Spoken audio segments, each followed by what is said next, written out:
This committee will come to order. I'll just ask all the members to take their seats. This focus of this committee hearing is on local and private sector initiatives to combat international human trafficking. And trafficking in persons, if we think about it, one of the big questions of civilization is how we treat those who are most defenseless in our midst, and the responsibility that we all have in a society in order to try to come to the aid of those who are most exploited. And in terms of the trafficking in persons, this is one of the most grievous offenses against human dignity. It impacts almost every country on this planet. It disproportionately victimizes girls, children.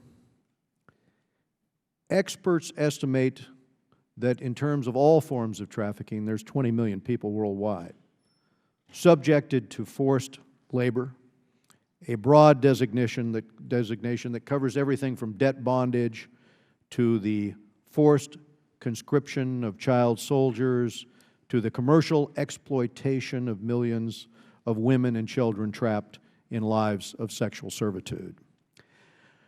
But even these jarring statistics can obscure the despair in the heart of these crimes. The harm of trafficking may be more clearly seen in the eyes of an abused 12-year-old girl who's being robbed of her freedom, robbed of her youth, and of her hope. And my Chief of Staff, Amy Porter, has worked with young girls in India and in Cambodia, girls rescued from brothels and other deplorable situations whose age ranged from 16 years of age down to 3. As we will hear today, these are not just faraway problems affecting the developing world. More than 17,000 people are trafficked into the United States every year, and there's an estimate of 100,000 American citizens' children who are victims within the United States of trafficking. Just this week, the media has reported a federal investigation into the alleged trafficking of 2 Filipino victims by a Saudi diplomat here in the D.C. area.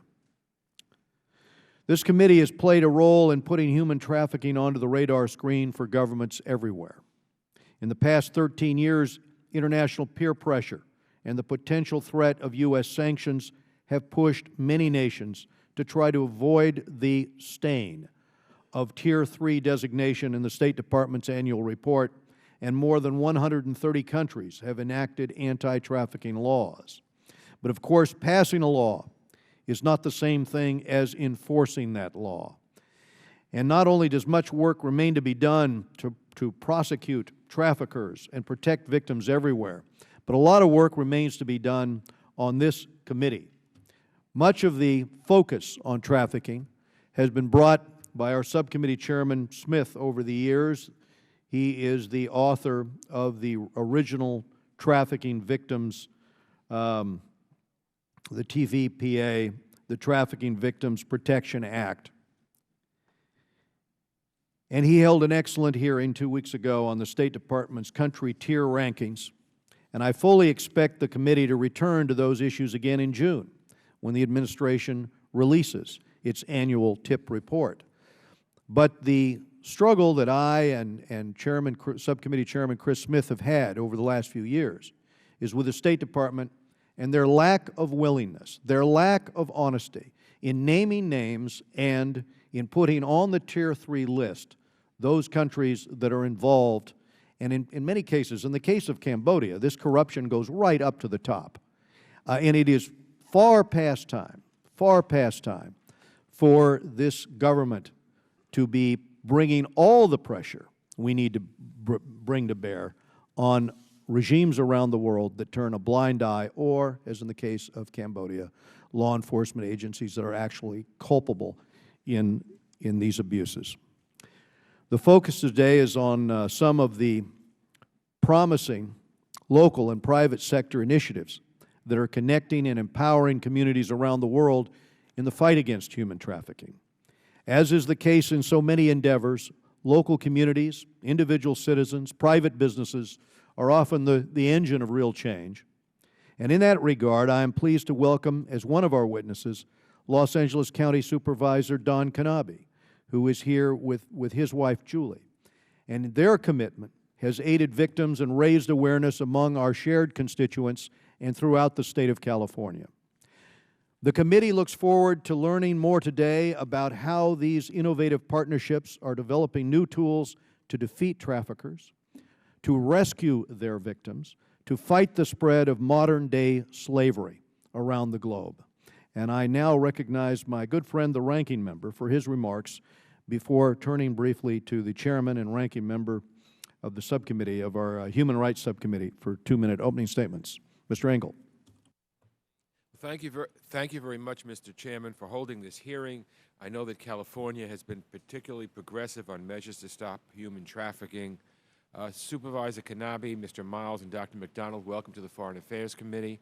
I look forward to hearing your testimony on creating successful local and private sector initiatives in the fight against human trafficking and modern-day slavery. The International Labor Organization estimates that there are 21 million victims of trafficking worldwide, including 5.5 million children. The Department of Justice and the FBI reported over 1,200 human trafficking investigations in 2011 in the United States. In reality, it's likely that there are many more victims of trafficking, since it is a widely unreported crime. Unfortunately, trafficking is a thriving industry found in all regions of the world. It generates more than $30 billion in profits every year from the sale of human beings and the estimated proceeds from the activities or goods produced by its victims. Human trafficking is a crime that requires the coordinated action of governments to stop and prosecute, but the private sector also has a key role to play. By engaging with NGOs and governments to combat trafficking, members of the private sector admit a difficult truth, that human trafficking in their supply chains, factories, farms and plantations and restaurants is a serious problem.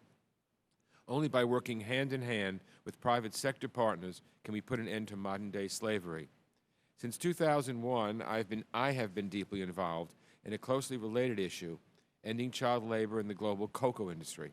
After learning of horrendous abuses involving children being sold into slavery in the cocoa fields of Côte d'Ivoire and Ghana, Senator Harkin and I formulated the Harkin-Engel Protocol to put an end to these despicable practices. This approach was the first of its kind. Over the past 12 years, we have worked with the governments of Côte d'Ivoire and Ghana and the global chocolate industry to formalize engagements with the private sector. The private sector has supported these efforts with $10 million, matched by $10 million in U.S. government funds. The protocol has supported active civic engagement of local communities to fight exploitation. We must do even more to promote greater certification and verification efforts across a wide range of industries to ensure that the products we consume at home are not tainted by trafficked labor. Working to end human trafficking is a bipartisan cause. I'm pleased that the Trafficking Victims Protection Act was reauthorized in February of this year, along with the Violence Against Women Act, which included some important trafficking provisions. I also want to recognize President Obama's executive order strengthening protections against trafficking in federal contracts, which he issued last year. The original Trafficking Victims Protection Act, championed by our colleague Chris Smith, established a plan to eliminate the scourge of human trafficking that included the 3 Ps: prevention, protection, and prosecution.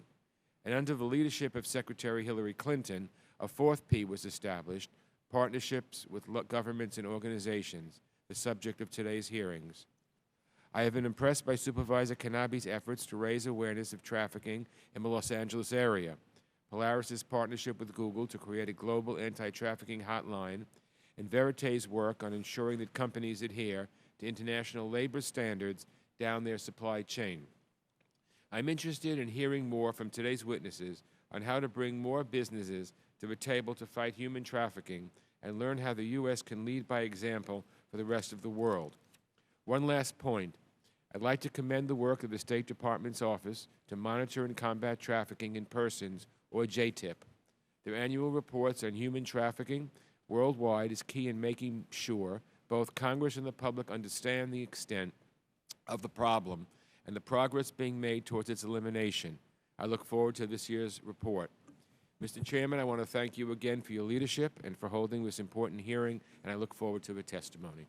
Thank you, Mr. Engel. We now go to Mr. Smith of New Jersey. Thank you very much, Mr. Chairman. I, too, want to thank you for your leadership and for holding this extraordinarily important hearing on best practices by the local and private sectors. And I want to make the point that it is a fact that innovation and best practices that are developed in the United States are being exported to fight human trafficking abroad.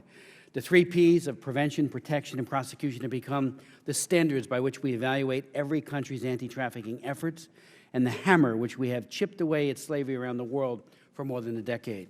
Predictably, the traffickers have evolved and adapted along the way, but so have we, with the invaluable help of local governments, non-governmental organizations, and private enterprise thinking carefully and creatively about what they can offer to this important fight.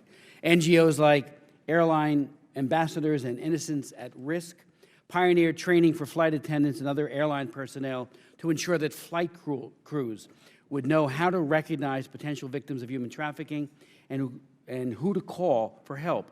The Department of Homeland Security has subsequently developed this idea into a full-fledged training known as Blue Lightning for use by commercial airlines. Even more, what began as an NGO training for airline personnel is now developed into training for train conductors, bus station attendants, and other transportation professionals, as well as the hotel industry, who have the opportunity to identify and help rescue a trafficking victim.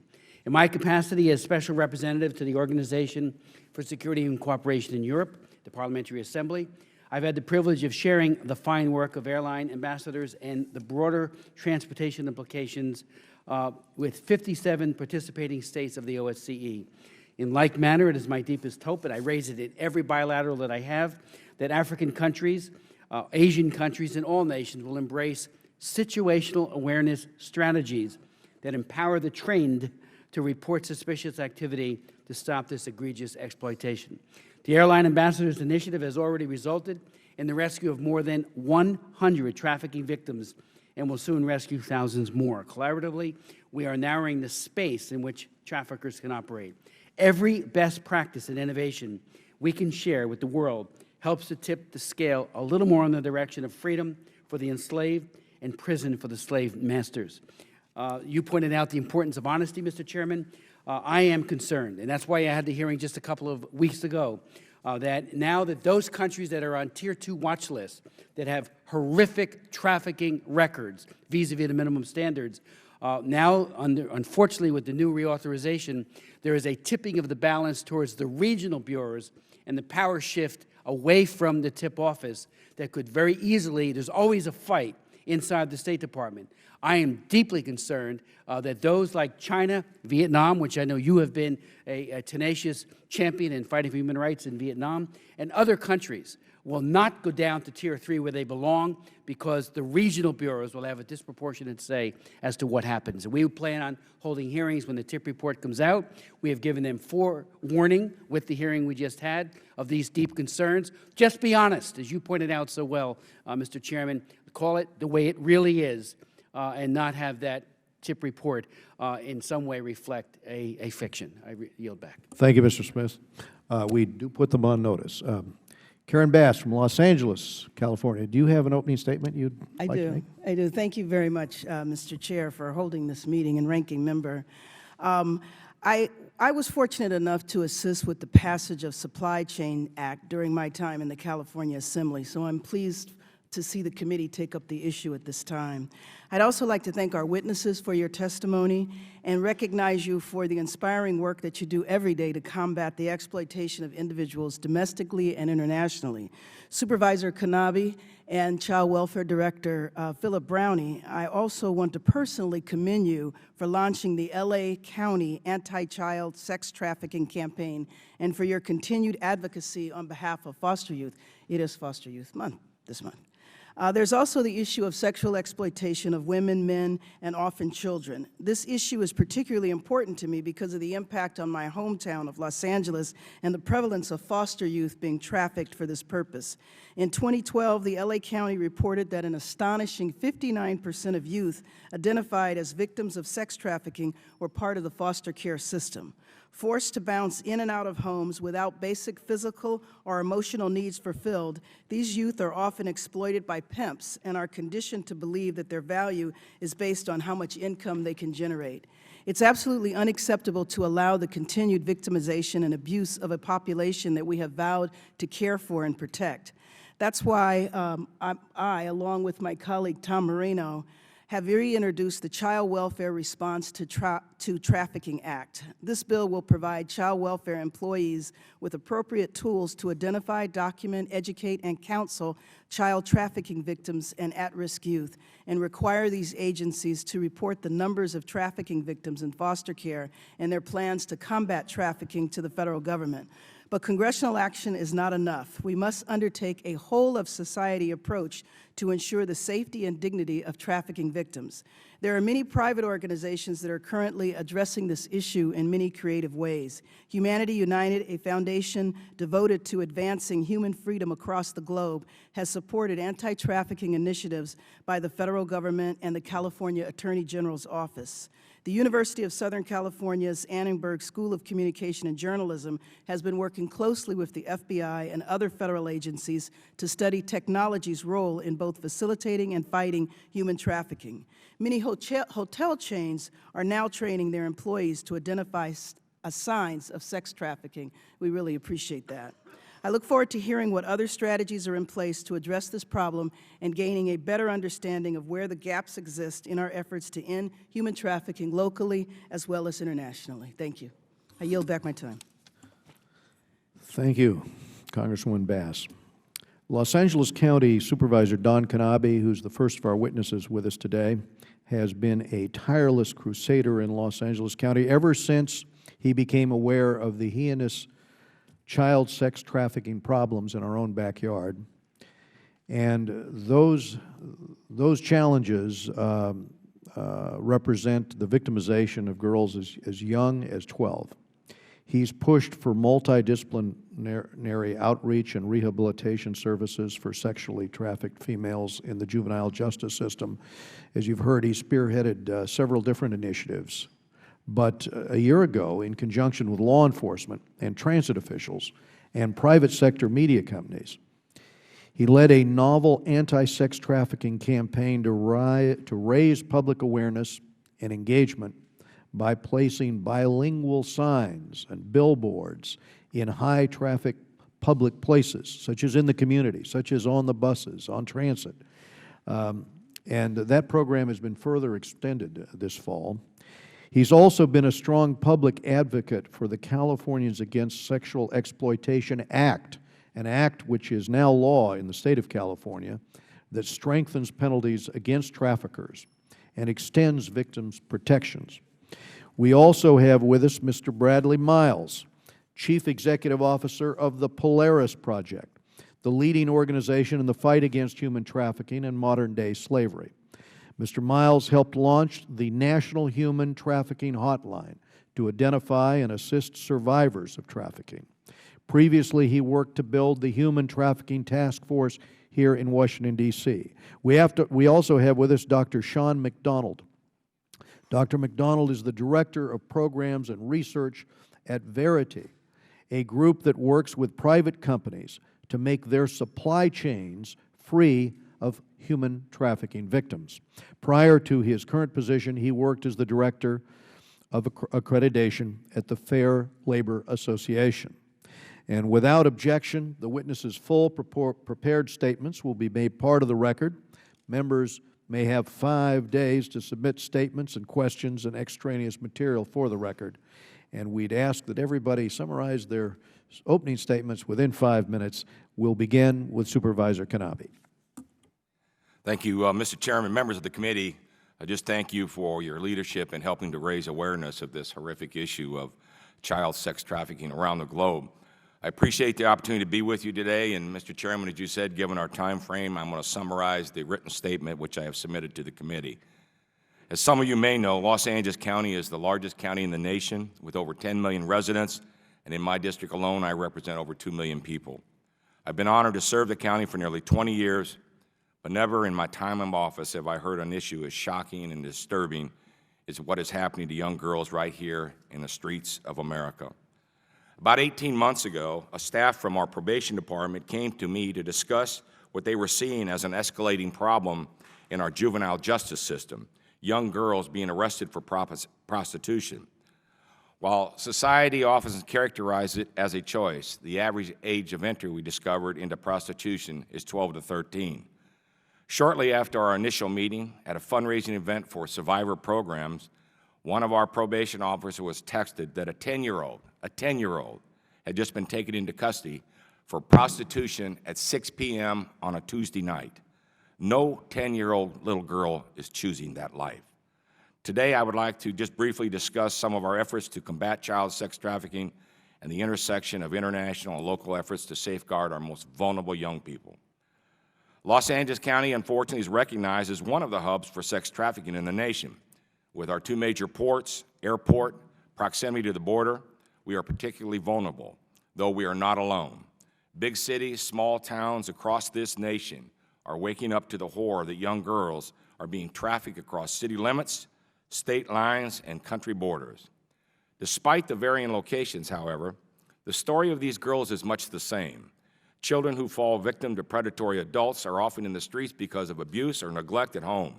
The trafficker, the scumbag pimp, as they are often called in the United States, promises love, family, a job, and security. In Los Angeles, our infamous gangs, many of which have international connections, are now engaging in child sex trafficking because it's much safer for them to sell a girl than guns or drugs. And frankly, it is more profitable. Once put to work in the streets, these young girls can be given a quota of $500 or more a night, which could lead to 8 or 10 or more sexual acts, which she must meet or unfortunately risk brutal violence. Indeed, these threats are very legitimate. One survivor told us of an incident in which several girls were taken to the desert and forced to watch as one was burned to death for attempting to run away. As we see patterns in child sex trafficking across geography, we also must develop models for protection and prevention by working together across all levels of government and with NGOs, both here as well as internationally. For us in Los Angeles County, it started with building awareness. As a member of the board, we also sit on the MTA board. Last year, we posted a campaign in English and Spanish about sexually trafficked youth on all 3,000 Metro buses, rail cars, trains, and at stations, and also on our Metrolink system, which crosses county borders, in the places where we believe young people are most vulnerable. I was pleased that the private sector voluntarily joined us in our efforts. Clear Channel and Lamar Advertising donated over 100 billboards and 50 digital displays to show advertisements across Los Angeles County. We have created a video called Manipulated to tell the story of child sex trafficking. It has had over 40,000 hits and been viewed in 171 countries. Raising awareness, however, is just not about the public. Through a grant through this gracious committee here, we have trained over 1,600 people like judges, attorneys, county staff, who regularly come in contact with victims but may not realize it. Through another federal grant, we established a collaborative court to focus specifically on the victims of child sex trafficking. Through this court, which is dedicated to the victims only, we're able to provide the girls with wraparound victim-centered response teams to help them with their physical as well as their mental health issues, as well as housing, education, and training services. Last summer, Los Angeles County hosted the first national empowerment conference for the victims at-risk girls to help them overcome their challenges, heal their wounds, and most importantly, look towards the future. In fact, 5 of these young women, survivors, will be here in D.C. this week to advocate on behalf of all victims of human trafficking. And of course, helping the victims is critical, but we also must find ways to prevent this atrocity altogether. We are beginning to build partnerships with local school districts. We have a program called My Life, My Choice to select middle schools where we know exploitation is the highest. It's been 18 months since we started our journey in Los Angeles County. I'm proud of what our county staff has accomplished and pleased that we've had support from our federal partners here, as well as the private sectors. The voices of these abused children often remain silent. In the past, young girls arrested for prostitution were judged by society exactly as their pimps predicted. The pimp life, outrageously, has been celebrated. Through education, survivor and prevention programs, and legislation, we are going to reverse this injustice. Young girls, those that we are responsible to protect, as you all know, that no matter where they are from or what they've been trafficked, they are true victims, but that we are here to support, to help them realize that their lives are valuable, that they are worthy of the dreams they once imagined. We must do everything we can to get these girls off that track and on a path to a better life ahead, and together say, no more, not in our streets, not to our young girls. Thank you for the opportunity to speak with you today. Thank you, Mr. McConaby. Mr. Miles.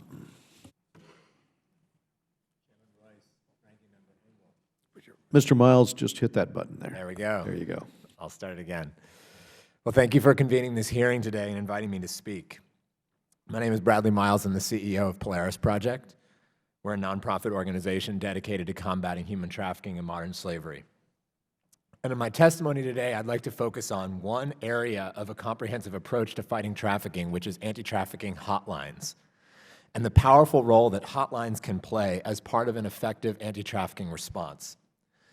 And let's first start with a point about victim identification. You all mentioned the statistic of 21 million. Well, that same year, the Trafficking in Persons report estimated that only around 41,000 trafficking victims were identified globally. So based on those two estimates, 21 million and 41,000, our collective victim identification rates are not yet even at 1% of the total people in modern slavery. And one of the most common problems is that victims don't know where to go for help. They don't know that there are numbers that they can call for help. So Polaris Project has piloted local anti-trafficking hotlines in multiple U.S. cities. And for the past 5 years, we've operated the country's 24/7 central human trafficking hotline, the National Human Trafficking Resource Center. The number is 1-888-373-7888. And this hotline is funded in part by the U.S. Department of Health and Human Services. We've also recently launched a national texting service, which is Be Free, 233-733, in partnership with Thorn, Twilio, Salesforce.com, in an effort to reach more victims. And here are some of the highlights of the work that we've seen on the U.S. National Hotline. First, we've fielded over 75,000 calls. They're coming in at a rate of about 80 a day. Thus far, we've learned about 9,000 survivors of trafficking, and we've received calls directly from 3,500 survivors of trafficking. So the survivors are calling the hotline directly. We've reported over 3,200 cases of trafficking to law enforcement authorities. So this brings me to a point about hotlines and the importance of data. Not only can hotlines play a role in victim identification and connecting survivors to services, hotlines can also play a role as robust sources of data to understand the crime of trafficking. By adding a data analysis component, hotlines can identify the newest trends and patterns and then communicate those to relevant actors in the field to learn about how to fight this crime. So moving forward, I'd like to share with you two initiatives that we're working on, both related to anti-trafficking hotlines globally. The first is, in 2012, Polaris Project launched our new global programming with funding in part from the U.S. Department of State Office to Monitor and Combat Trafficking in Persons. And through this recent TIP Office grant, what we're going to do is we're going to map and identify every human trafficking hotline globally around the world. We're going to connect with those hotlines to learn more about them. And we're going to offer training and technical assistance to support the creation and expansion of other human trafficking hotlines in target countries. And in the early months of this program, we've already identified 70 anti-trafficking hotlines around the world that we're beginning to be in touch with. And some of the initial lessons that we've learned is that hotlines around the world are essentially hidden gems. They're under-resourced, they're under-publicized, they're uncoordinated, and they're not fully maximizing their potential to identify more victims, to connect them with services, and to understand how to fight this crime. So this brings me to the second initiative. In April 2013, we joined with Liberty Asia and Lestrada International to form a new network of anti-trafficking hotlines across the US, Europe, and Asia. This initiative, entitled the Global Human Trafficking Hotline Network, recently received a Global Impact Award from Google and engineering support from Google Ideas, Palantir Technologies, and Salesforce.com. And through this network, we're developing a more coordinated global response for victims of this transnational crime. And one of our goals is hotline coverage for every part of the world. So let me end with these final thoughts. We need to modernize the concept of a hotline. For us, next generation hotlines need to communicate not just through the phone, but through texting, through email, through online, through social media. Hotline can also build better cloud-based call data tracking systems, and they could build better data analysis systems. These are some of the new standards that we can aim for. So imagine what our global anti-trafficking effort could feel like if there were a well-publicized, well-resourced hotline operating in every country or every region of the world. And through the GHTHN network that we're building, these hotlines were sharing data, they were leveraging new technologies, they were partnering with the private sector, and coordinating more with each other. And combined with the spread of mobile devices around the world, this new global safety net will make it easier for the millions of people in slavery to reach out to a hotline and access help. To make all this come to life, hotlines rely on public awareness. And it all starts with public awareness, with training, as Congressman Smith said, situational awareness strategies, transport systems, hotels, as Congresswoman Bass mentioned. And if we could take those situational awareness strategies, channel them into a well-networked infrastructure of hotlines, channel those calls into referral relationships to law enforcement and social service providers, and add to that data analysis to understand the crime, that's a powerful recipe for fighting trafficking in any country. So these are some of the initiatives that Polaris is working on that we believe will make a major impact in the global fight against trafficking. Thank you for this opportunity to speak before you today. I'll look forward to taking your questions. Thank you. Dr. McDonald, go ahead. Chairman Royce and Ranking Member Engel and other distinguished members of the committee, thank you very much for inviting me to testify today.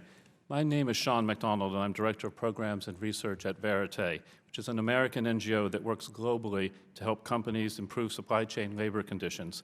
The assessment, training, and consulting work that we do benefit workers and companies alike. For more than 15 years, we've been documenting the mechanisms of labor trafficking, and more importantly, we've been crafting solutions that are scalable and adoptable by any company. We believe that companies must base their anti-trafficking efforts squarely on responsible recruitment practices, particularly accountability for how their supplier factories and farms hire workers. Almost all products we buy, clothes, computers, furniture, food, involve a supply chain that employs migrant workers. And to be clear, when we're talking about labor trafficking, we're mostly talking about debt bondage of migrant workers. Workers go to great lengths to secure a job, and in the process often become indebted to labor brokers, so indebted that it can take years for them to be free of debt and intimidation. The actions of these middlemen, the traps and tricks they use, the fees they charge, the ways they coerce and intimidate workers, these are the mechanisms of labor trafficking, and unless a company gains control over the outsourcing of recruitment to such people, they are part of the problem and not part of the solution. No worker should have to pay with their liberty simply to secure a job building a hotel in Dubai, or harvesting palm oil in Asia, or picking berries in New England. So I am glad to have the opportunity to let you know about the ways we've been working with real companies to create blueprints to assure fairness in how workers enter their supply chains. These are business-focused, market-savvy approaches that complement public policies. First, I want to tell you about Verite's Fair Hiring Toolkit, which provides companies with implementation guidelines, program templates, management procedures, and the like. It's the pathway for any company that wants to ensure trafficking victims are not making their products. I want to tell you about one company Verite worked with to do just that, whose actions are already part of the public record, so I'm not breaking business confidentiality. You all know Apple and its record for innovation, but you may not know that Apple is also a pioneer in re-engineering its supply chain labor recruitment system so workers are not trafficked. Some of their supplier factories were outsourcing recruitment to brokers that charged workers sometimes thousands of dollars for that job. We worked with Apple to create an approach that requires those supplier factories to reimburse fees to workers who paid for their job. Now the supplier factory has a very real incentive to either hire directly or to outsource recruitment only to a reputable labor recruiter. This approach is working. Brokers and factories have reimbursed over $13 million to those cheated workers. Factories are changing practices to avoid that cost. No company is perfect, but we think others should pay close attention to Apple's approach. That example leads me to another Verite initiative. Last year, we launched a framework for ethical recruitment that is targeted to the global labor broker industry itself. Our framework shows exactly how a recruitment firm can meet legal and ethical standards and provides a practical way to validate which firms meet the standard and which do not. Our framework can also help federal contractors meet President Obama's executive order announced last September, which requires federal contractors to have anti-trafficking safeguards in place.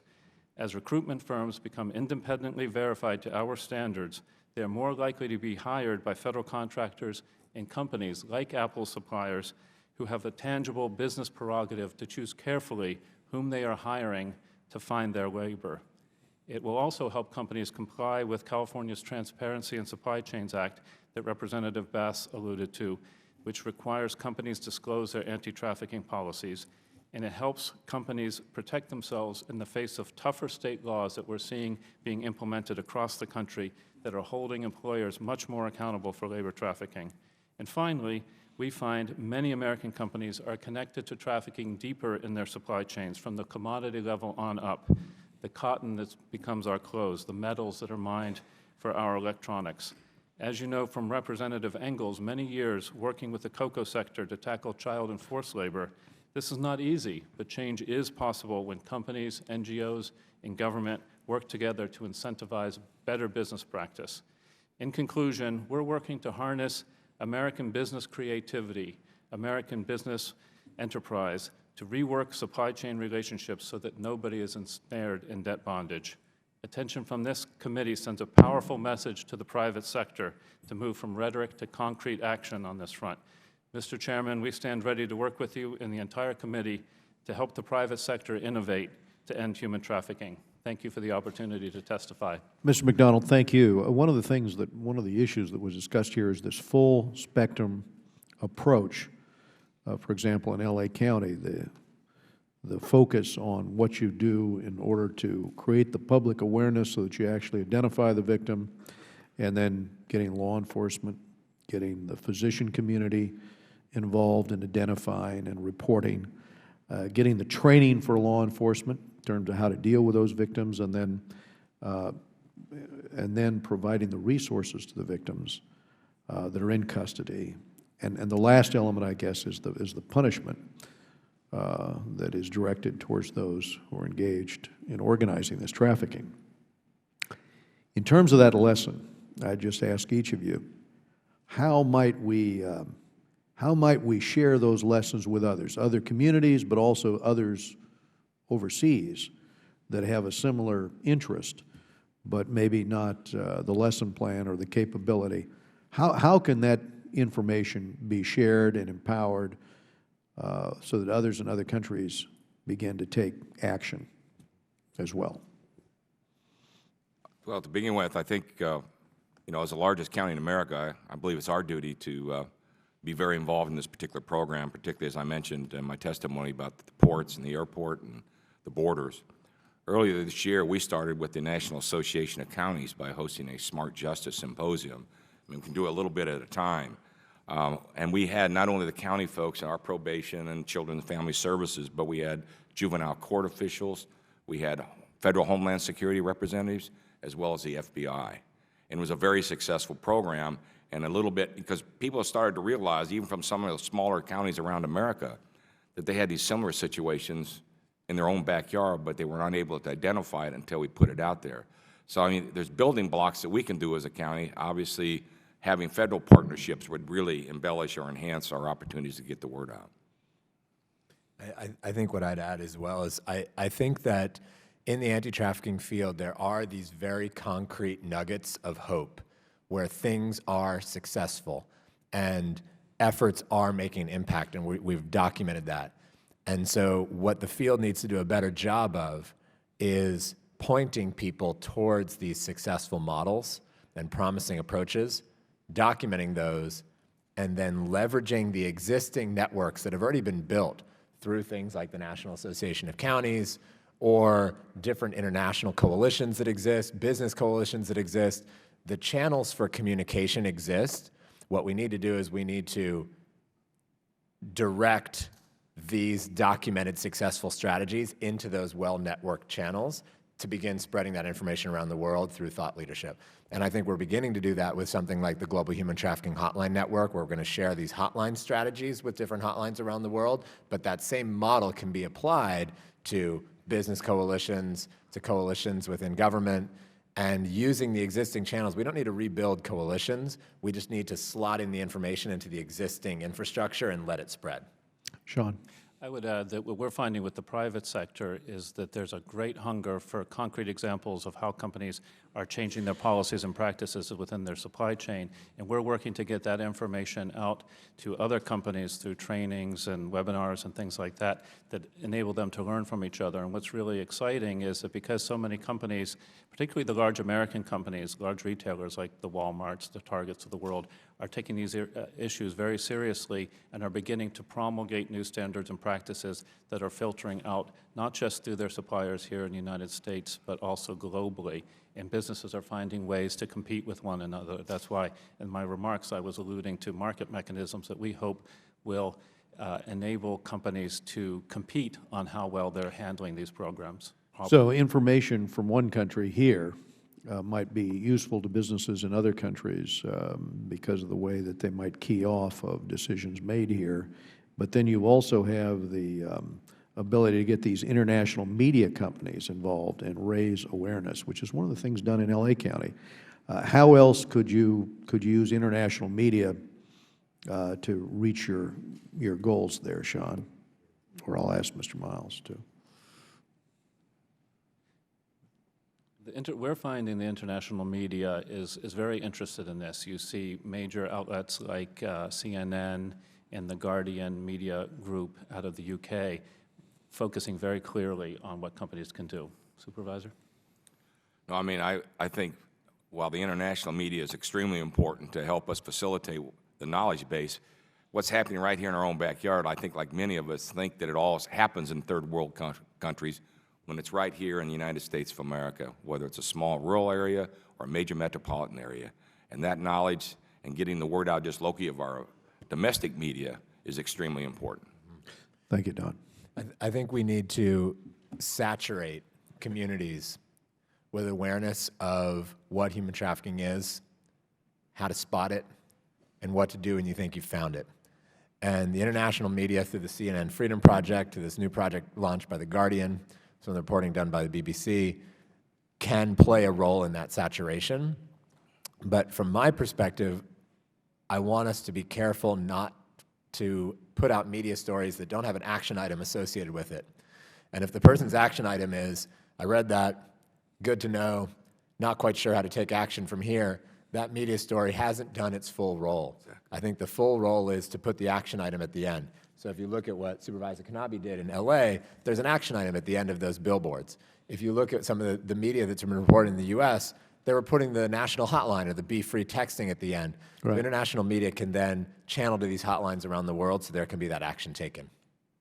And the Californians Against Sexual Exploitation Act would be an action item in California that was pushed that would certainly have a deterrent effect in terms of the new penalty of those involved in trafficking. We go now to Mr. Engel from New York. Thank you, Mr. Chairman. Dr. McDonald, let me ask you, you and Verite have focused on standards setting in corporate social responsibility. You said in your testimony in combating human trafficking. How does Verite identify corporate partners to work with to combat human trafficking? I think it's through a combination of mechanisms. Very often companies will come to us because they're aware of the efforts we've made to publicize our approach to these. And so very often they'll ask us for assistance. But we will also spend a lot of time reaching out to business associations, speaking at conferences, working closely with multi-stakeholder initiatives that demonstrate which companies are interested in moving forward on this, because the vast majority of companies are not doing anything on this issue, unfortunately. But you do see some pioneering companies that want to take a first step. We will reach out to them, they'll reach out to us, we'll help them craft approaches and encourage them to share those lessons with others. And it's that wide variety of experiences that we use to create these open source tools that we put out there for the public around the world to learn from to build better business practices. How does Verite design effective oversight programs for industries that may be reluctant to have outside groups examine their labor practices? Well, much of our work is done under business confidentiality rules. So we will do an assessment for companies. We will design a approach for them. We will train their suppliers, that kind of thing. We will work with the workers who are affected by these policies, and over time, they will become more confident about sharing their lessons with others. And then, as I said, we try to share the broad lessons learned with other groups. But I think it's important to note that there's really a revolution in technology around this, where it's not just the few companies that sometimes get ensnared in the media spotlight, but tweets and videos that workers around the world, even in very poor countries, are making about their conditions, that's getting information out there. So companies are increasingly being held accountable for their policies, as I mentioned, deeper in their supply chain. So it isn't a command and control situation anymore. It's very much a free-for-all of information, and then more and more expectation that companies do something. Thank you. Through my work on the Harkin-Engel protocol, I've learned that the private-public partnerships are very important. I'm wondering if anyone on the panel would tell me, describe your experiences with forging these public-private partnerships in combating human trafficking. What obstacles did you encounter? How did you overcome them? And based on your experiences, what key contributions can the private sector and the nonprofit sector offer to anti-trafficking campaigns that government entities cannot? Anyone? Mr. Supervisor? Engel, as I mentioned in my testimony, we have had a very good partnership with the private sector, with Clear Channel and Mari Advertising coming forward on their own. It would be very difficult for us to find the ability to buy 100 billboards throughout the county and 50 digital boards. The cost of that is very, very significant. It has absolutely changed the playing field in Los Angeles County by raising awareness. That, in conjunction with our Metro and MetroLink programs, again, people are seeing that, and those are the kinds of programs, and they've had a very adamant effect on all our programs there in Los Angeles County, and it's a great partnership. So we have not had any obstacles. We continue to reach out to see if we can get more, but in particular, that was an incredible find for us and an incredible partnership. Thank you, Mr. Miles. Yeah, I'd add to that. I think Clear Channel has done amazing work through the partnership in LA County, but also in other states around the country. They're publicizing different hotline numbers and billboards, so they're backing up that work and spreading it nationally. We have really seen over the past few years the way that partnerships with the private sector have rapidly increased the success of the anti-trafficking field. I think it's notably increased over the past 2 years how much the private sector has been involved in the field. Google's been helping us publicize the national hotline through revised search terms. Salesforce.com has been giving cloud-based computing solutions to nonprofits and to hotlines around the world. Palantir Technologies donated their software data analysis system to Polaris to help us better understand the human trafficking data that we're seeing in the national hotline. We're also seeing companies like Sabre, the travel company, beginning to put this information out to travel agents around the world because they're in a position to identify it. Facebook's looking at how can they do a better job, looking at prevention on the issue, and also putting the hotline number out there. Just dozens and dozens of private sector partnerships beginning to happen in the field, and it's really showing how the field can innovate and make sure that we're out innovating the traffickers in bringing the strengths together between nonprofits, government, and the private sector. Thank you. Dr. McDonald. I would just add that what we're seeing is that NGOs and companies are becoming much more comfortable working with one another. The NGOs provide real legitimacy to the efforts of companies and help them push beyond their comfort zone and help them to become more comfortable with greater transparency around these efforts, and also help them cooperate with their competitors within the business sector. And I think this experimentation that's happening between the private sector and NGOs is undergirded by new policy approaches that we've spoken of here today, not just the overall architecture from the TVPA, but also the California Transparency Supply Chain Act, the executive order that we mentioned for federal contractors. So that provides really strong impetus, the public policy for businesses to step up to the plate with the NGOs helping them. And we're seeing that in other countries too, because this great surge of interest and outrage over human trafficking means, as well as the TIP report for all its flaws, really put focus on government agencies overseas to change the way that they're partnering with the private sector, the way that they're regulating labor brokers and things like that. So there's a fervent plethora of activity happening that we think is really exciting. Just the fact it's just not a comfortable subject, and I think the awareness from the private sector of that they're gaining something from that and their ability to work through the system without being punished or something like that, and their willingness to come forward, because this is just not a comfortable subject for everyone to deal with. And again, thanking all of you for your leadership in this issue. Well, thank you, Mr. Chairman. Mr. Smith. Thank you very much, Mr. Chairman. Let me ask Mr. McDonald, if I could, first and foremost. Last July, I held a hearing on worker rights in China, and we heard from a man named Li Xiang, who's the director of China Labor Watch. He was an activist inside of China, and for the last more than a decade has headed up this organization. He spoke about some reports they had just done on Apple and on other companies, and he had two major problems that seemed to be Achilles' heels when it comes to the exploitation of that labor force. And of course, it makes it harder to determine supply chains and whether or not products are being made by gulag labor or by exploited labor. He pointed out that dispatched workers is a huge issue, including with Apple, third-party agreements that kind of evades a type of scrutiny that would lead to an accountability on the part of Apple.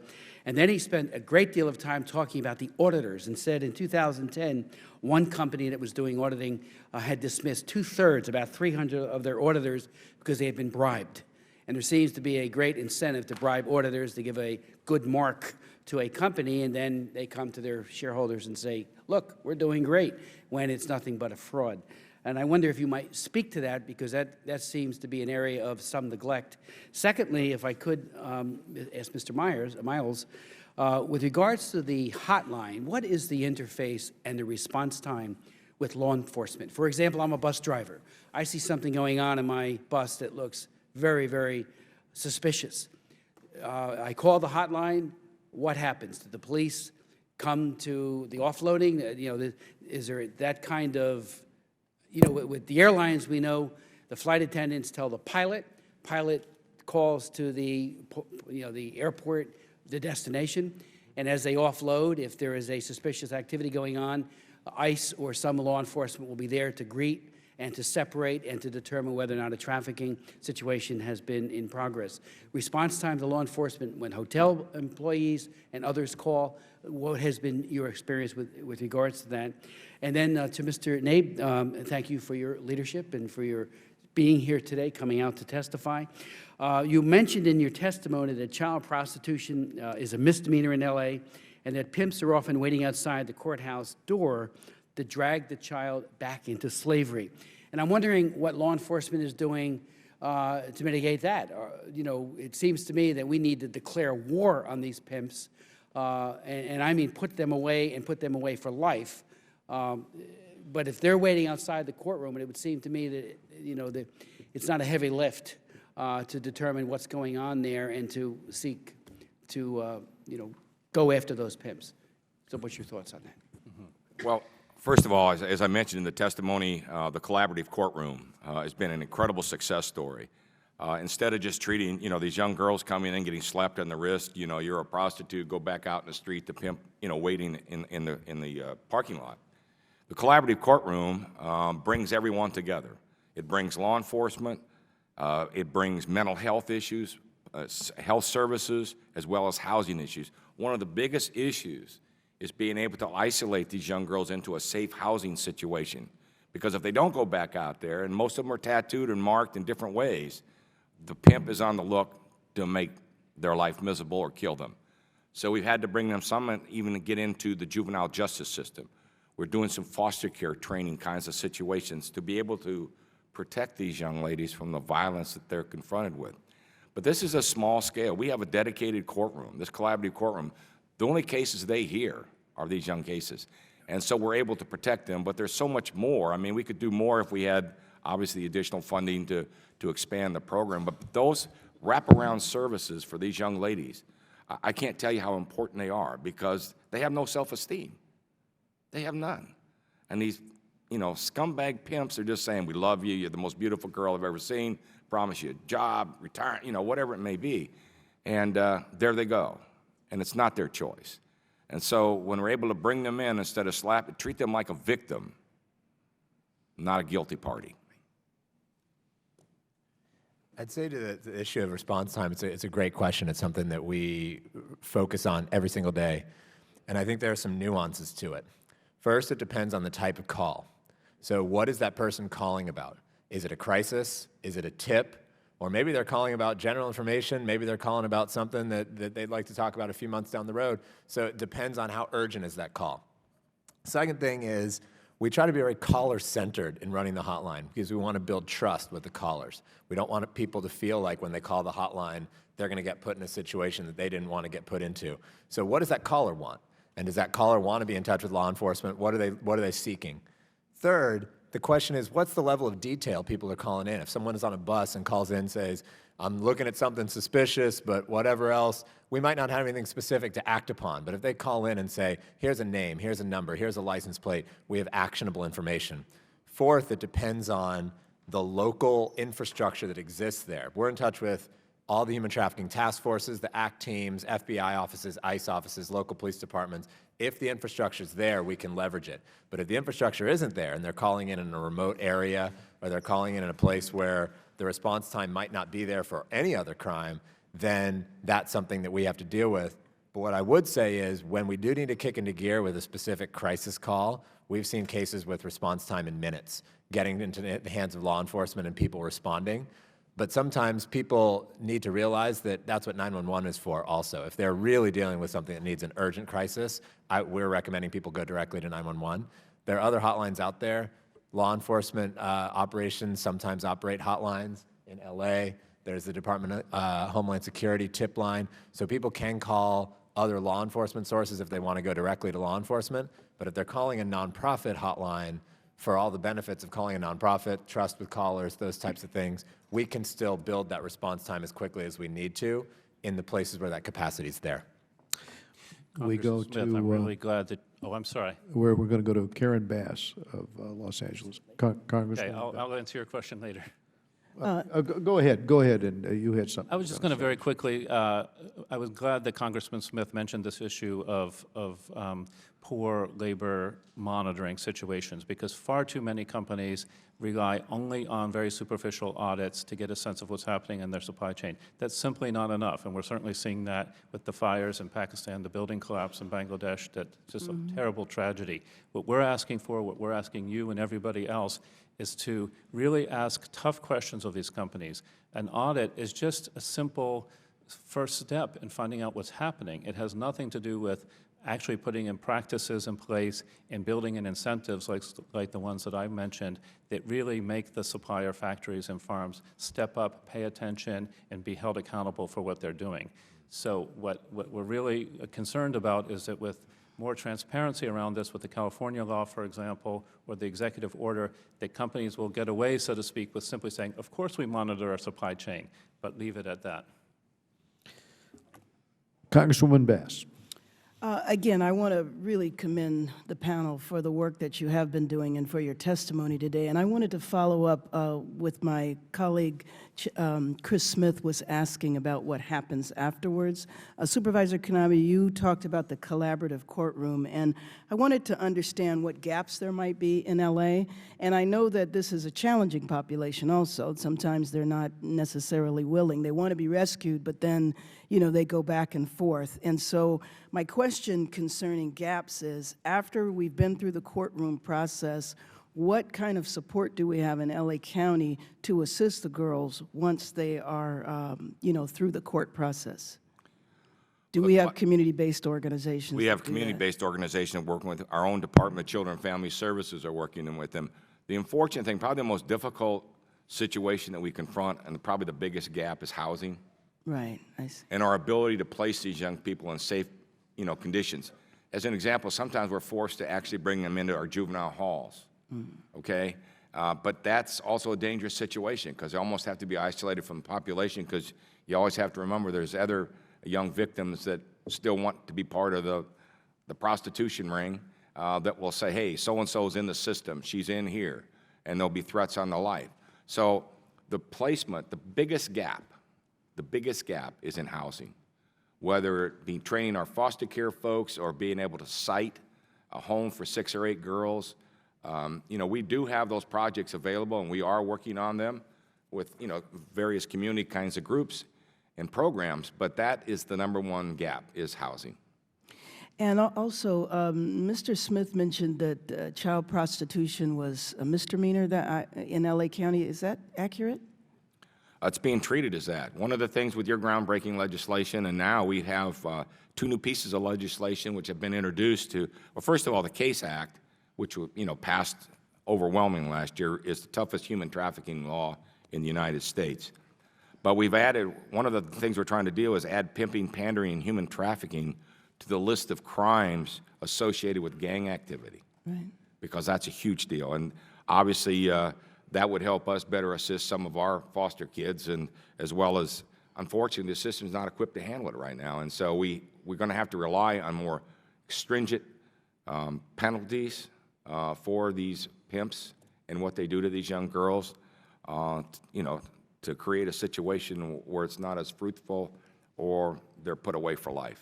Well, and I think one of the things that needs to happen is our whole orientation toward this. I convened a meeting in Los Angeles of ministers to talk about the situation, particularly in South LA, and I think we even need to get away from using the term prostitution, because I don't know how you can be a prostitute at 10. You know what I mean? I mean, that's child rape. And I think until we begin to, well, we need to change our whole orientation as to how we even look at the situation. And I think with that will flow more resources, hopefully. Well, I would agree totally. I mean, that's one of the, you know, great things about the collaborative courtroom, because they're not being treated as prostitutes. They're being treated as, you know, rape victims. And that's, as I said to Mr. Engel, I said, look, this is not a comfortable subject for anyone. And we're going to have to rely on faith-based community as one of our sources for group homes. I mean, that's another option we have that we're looking at. So it's just the level, I mean, because people don't want to say it's in my backyard, or it's in my city, or it's, you know, it's here or there. They are, you know, don't want to talk about it. And it's the same problem you run into with your food chain kinds of situations with your companies. And so I would totally agree with changing it from prostitution to rape victims.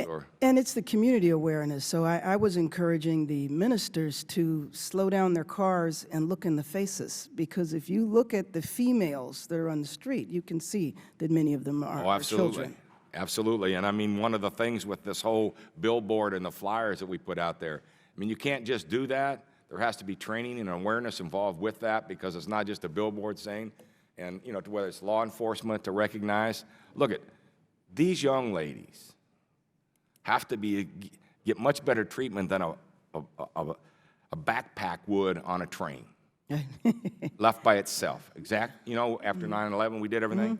And to be able to recognize. We had our CEO of MTA had a recognition, a successful recognition, because he's riding the trains.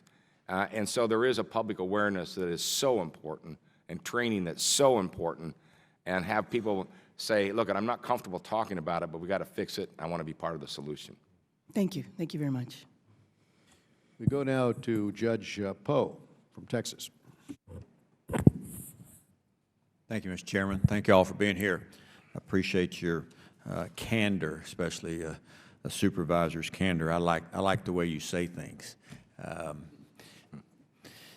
Let me, just a quick background. I was a judge in Texas for forever before I came up here, and this trafficking issue is a scourge.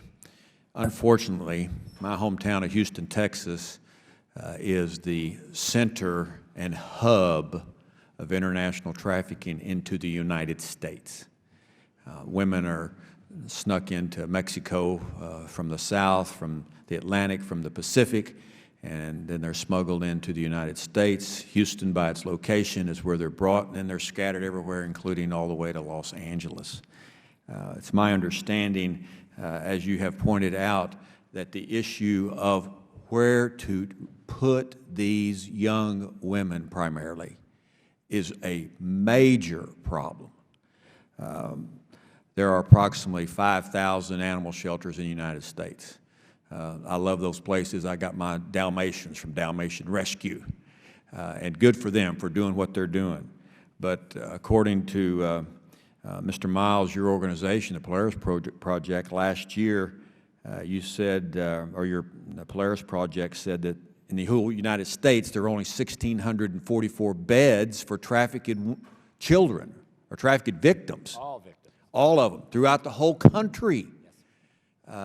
That's not near enough based upon the massive problem that confronts us. Supervisor, I want to ask you about who's running these operations. You said it was organized gang activity. Are the drug cartels involved in bringing in these young kids primarily into the United States, or is it an independent group of criminals doing this?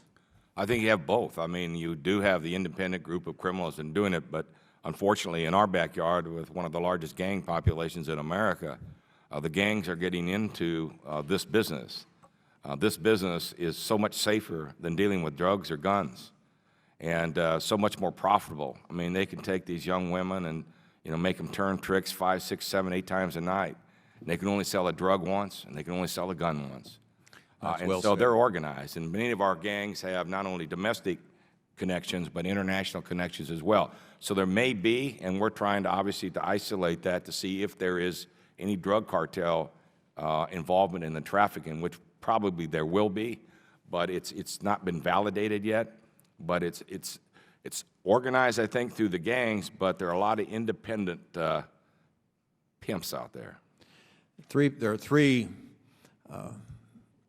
people involved in at least the drug or the human trafficking. Of course, there's the victim. I think we as a culture and a society, we need to focus on helping that victim, rescuing the victim from forced prostitution. Human slavery, that's a word and a phrase nobody wants to talk about, human slavery, which is what this is. And then you got the criminal element that brings these kids into the United States, but then you have in the middle the consumer. You've got the person that's paying for this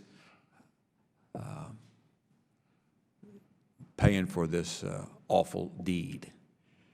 As a society, I think we have got to focus on who those consumers are. And if I had my way, if these folks were convicted of human trafficking, exploiting young women and human trafficking, that's when we'd use the internet. We'd let the world know what these folks look like. They don't want anybody to know who they are. And of course, you put the trafficker in prison for as long as you can, but the victim is where I think the system has to start, as allowing all victims, and this idea that many of these victims are immigrants brought in the United States, and the pimp says, you turn me in, I'm going to make sure you're deported, you'll never testify against me. We've got to work on that problem, making sure they can come forward and testify and safely testify. But what can we do right now, as my time is expiring, what can we do right now as a body in Congress to move victims' issues to the front on these young women?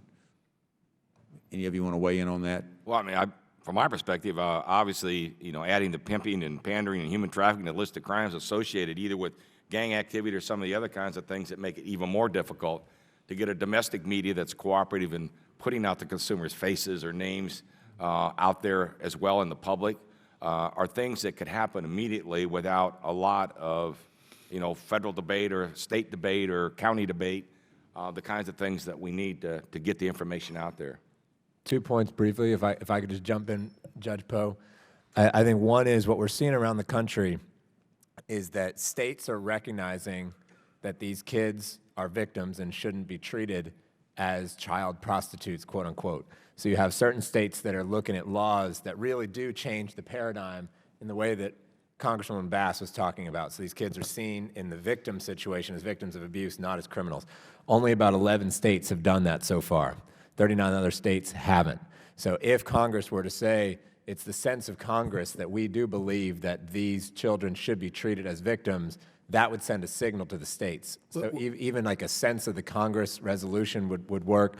And then secondly, to the point about the buyers, these buyers of children, police departments can police the buyers with a decoy ad. You could put a decoy ad on an online site about a fictitious child, set up an operation in a hotel room, and you're going to have 30 guys coming up trying to buy that fictitious child, and you do a massive sting. We've seen it happen in Montgomery County. We've seen it happen in Phoenix. There's nothing stopping more police departments from doing that and creating a shockwave of basically deterrence for buyers attempting to buy children. Publicize those things in a major way. If we had 10 or 20, 30 cities do that simultaneously with a decoy ad and some hotel-based reverse stings without even a child involved, you could see a massive shockwave against the buyers, and I think it would have a major, major effect. I'd say those are two things I'd love to see concretely happen. Will the gentleman from Texas yield to the gentleman from New Jersey? Just briefly.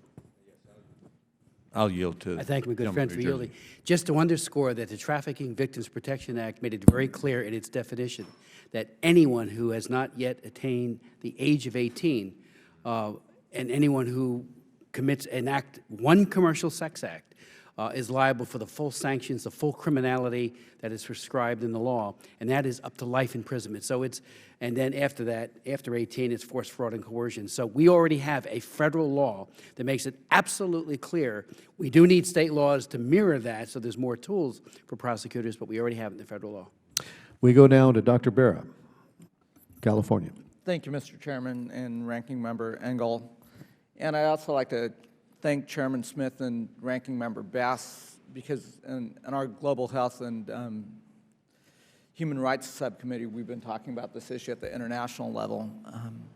I look at this as a doctor. I mean, this is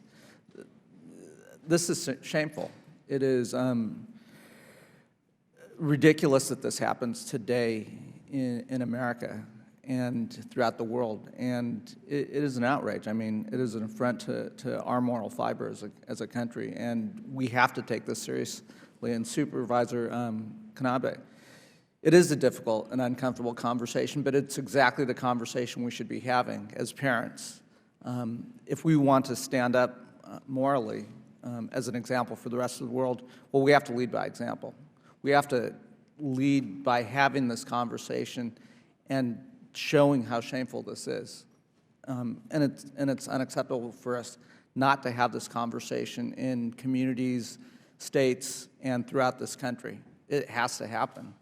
You know, my home community is Sacramento County, where we have a horrible crisis on our hands as well. We're one of the top 5 communities for human trafficking.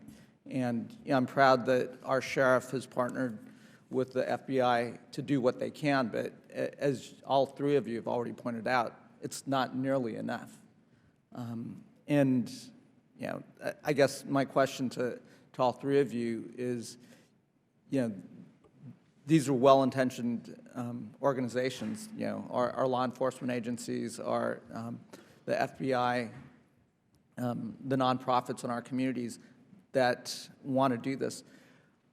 How do we elevate the national conversation? How do we raise the temperature in this so, you know, it is being talked about, you know, across the spectrum, and it is, you know, it is deemed unacceptable.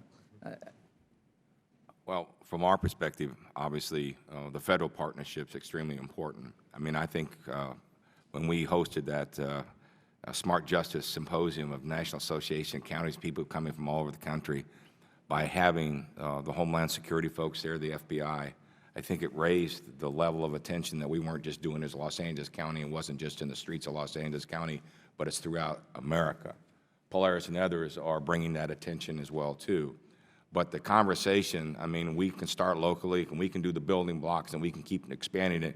But even in your own law enforcement communities, you know, they were amazed what's going on in their own backyard, because it's a whole training, it's a whole educational process to make them aware and make everyone aware just how significant this issue is and how repulsive the issue is, and that we need to do more about it, to isolate, to have a particular unit within a law enforcement our metropolitan, the transportation police, everyone should be a partner in this. But the federal elevation to let everyone know that it's not just locally isolated to one community or another, but it's a national issue.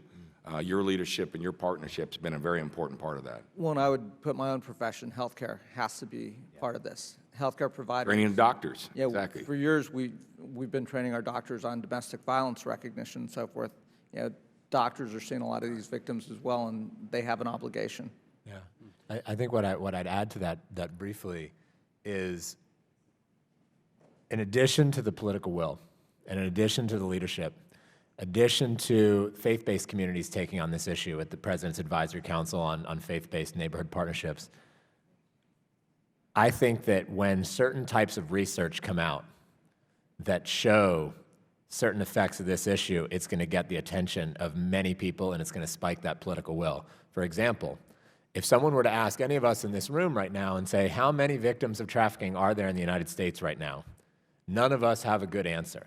We have a few estimates, but we haven't had a full research study to look at men and women, immigrants and U.S. citizens, sex and labor, boys and girls, all the types of trafficking, so we can't put a number on it. When we put that number on it, that will be able to generate media, that'll generate police attention, that'll generate political leadership.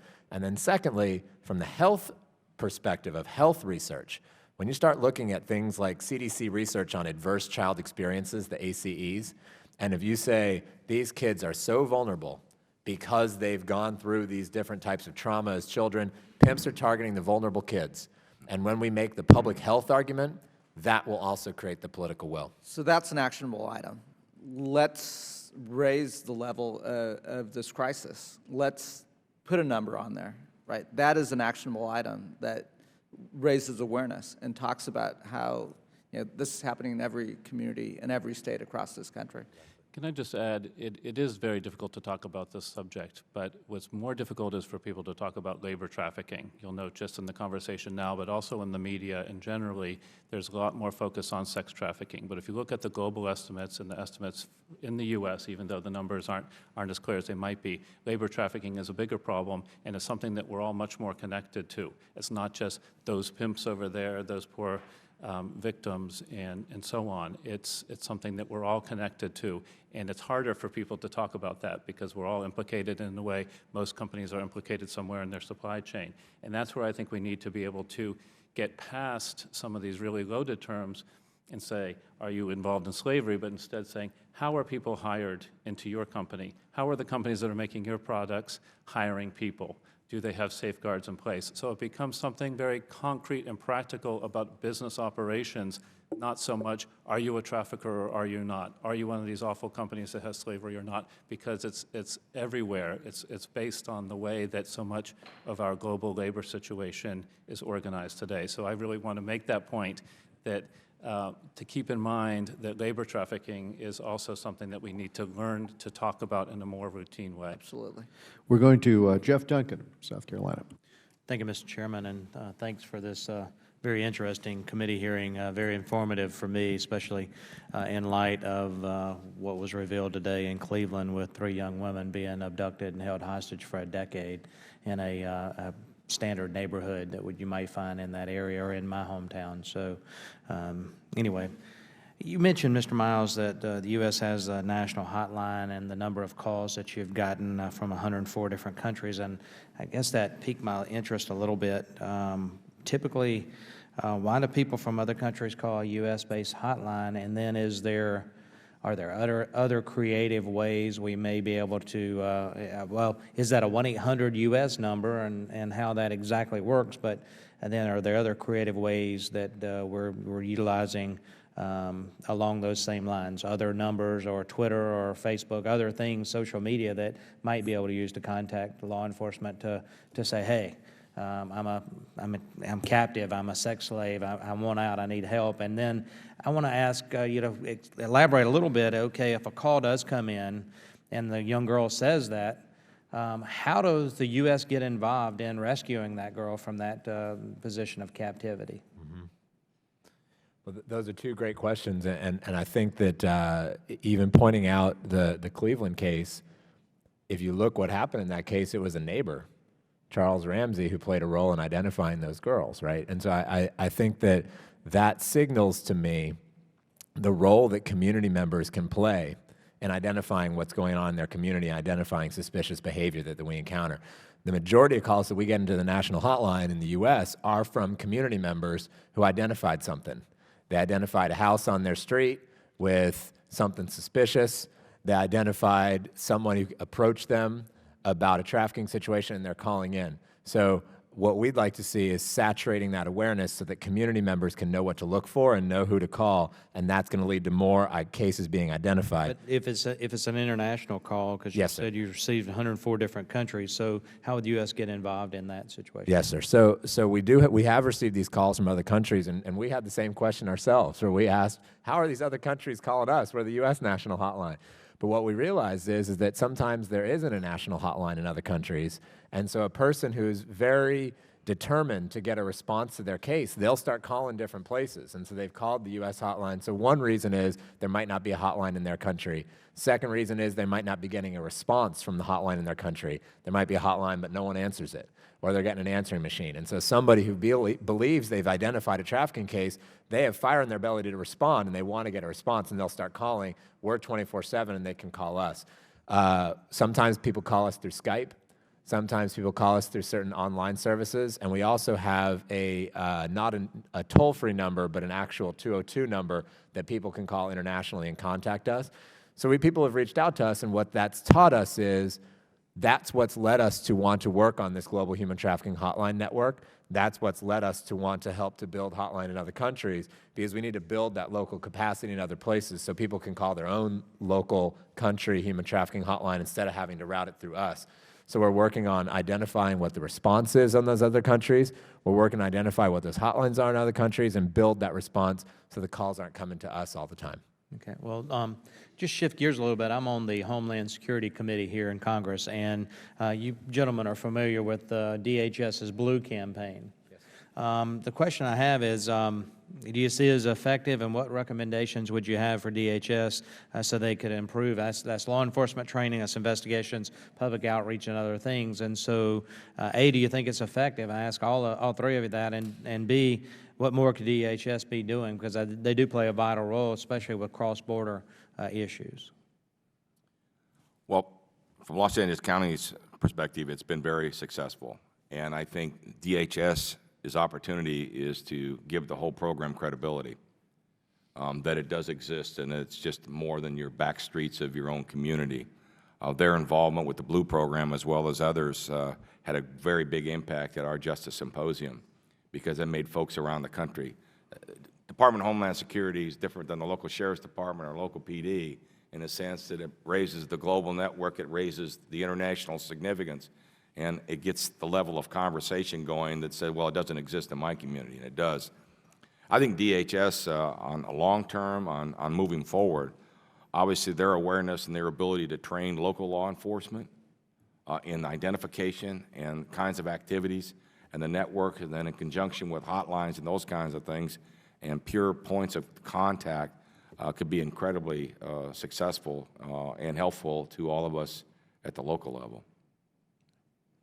I would just add that in general, with the customs enforcement role of DHS, that there's more opportunity for creativity around the way that they identify and try to work with importers of products that are made with child labor and forced labor. There's statutes around that, but not always a lot of clear enforcement. And so I know that somehow, I don't know all the particulars, I'm sorry, but somehow there's a role for the customs enforcement people, and I know that they have been looking at ways and doing trainings and so on in their overseas offices to better understand labor conditions for products that are being imported here.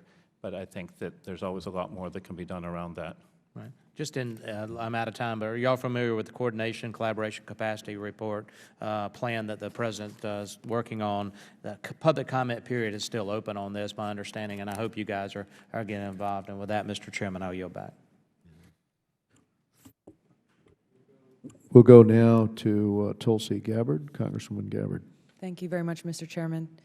Dr. McDonald, you mentioned the difficulty that exists within our culture in talking about labor trafficking in particular. And I know there was some mention of this being addressed with some larger corporate entities like Walmart, et cetera. But I'm wondering if you can address how we can deal with maybe the smaller either companies in different industries, whether it's agriculture, the garment industry, who have a little easier time flying under the radar. Just one example from my home state in Hawaii, we saw in 2010 the largest human trafficking case in our country's history, where there was a labor recruiting company that bought 400 immigrants from Thailand to work in farms in the state of Hawaii.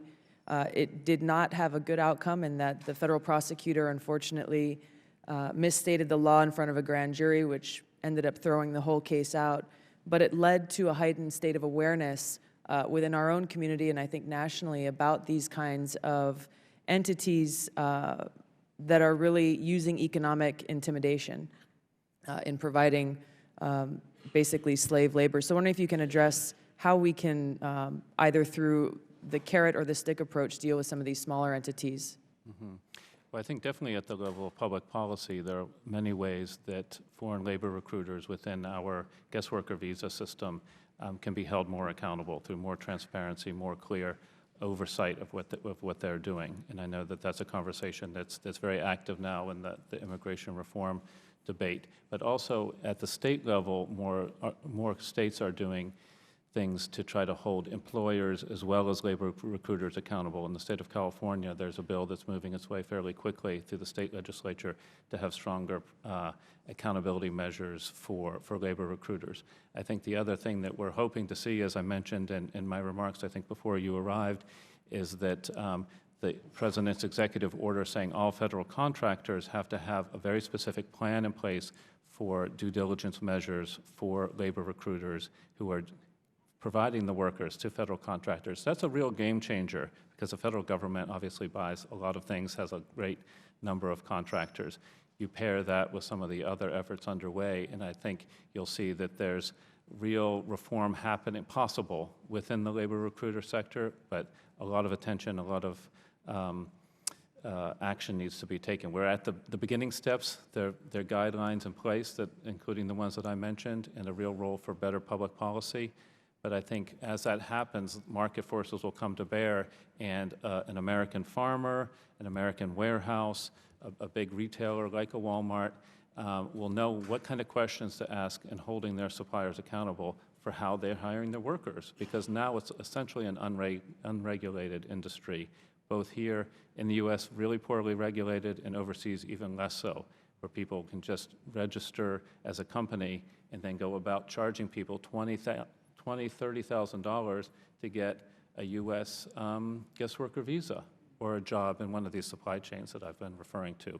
So there's a lot of work to be done, but we and others have a lot of recommendations for what companies can do in their supply chains, and then we in Polaris Project and other NGOs that are part of the Alliance to End Slavery and Trafficking and the International Labor Recruiters Working Group, another set of NGOs, have a lot of recommendations for stronger accountability for labor recruiters.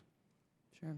The federal contract accountability that you just mentioned, that's for federal contracts that are administered both here as well as overseas? Yes. Great. I think that's all. Thank you.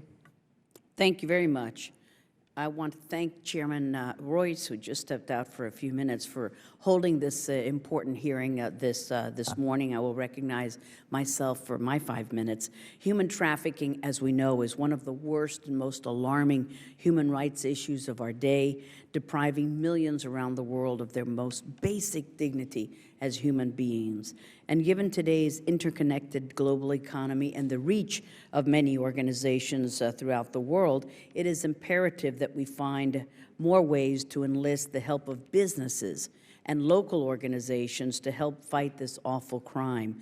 Many of the victims associated with human trafficking, as we know, are women and young girls who are forced to enter prostitution. Many who are trafficked to our nation are migrant workers from Mexico and Central America. So, Dr. McDonald, how can we improve working relations on the border to help fight labor trafficking from Latin America?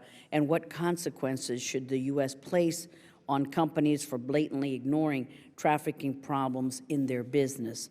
Also, it is not surprising that dictatorships around the globe are the largest violators of international anti-trafficking standards and do nothing to protect people from this modern-day slavery.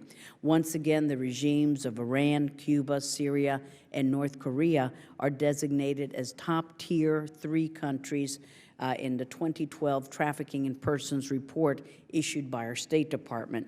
In Cuba, the Castro tyranny supports and encourages the sex tourism industry by exploiting vulnerable women and children.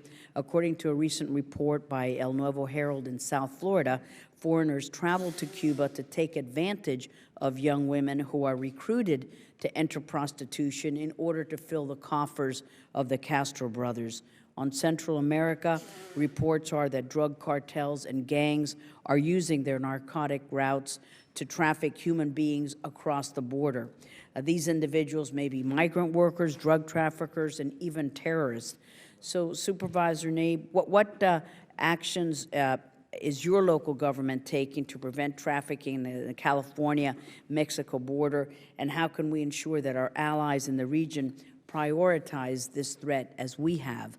As we consider the global scope of human trafficking, we must be clear that it occurs within our very borders, making this a domestic challenge as well as an international one.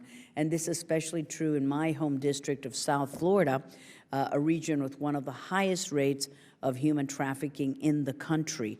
It's an appalling reality, and I remain committed to making sure that we have every effort at work in order to fight it, because the promotion of basic human rights and human dignity must remain a cornerstone for the United States as our foreign policy initiatives. So, Supervisor and Dr. McDonald, if you could address the issue that I brought up in my questions.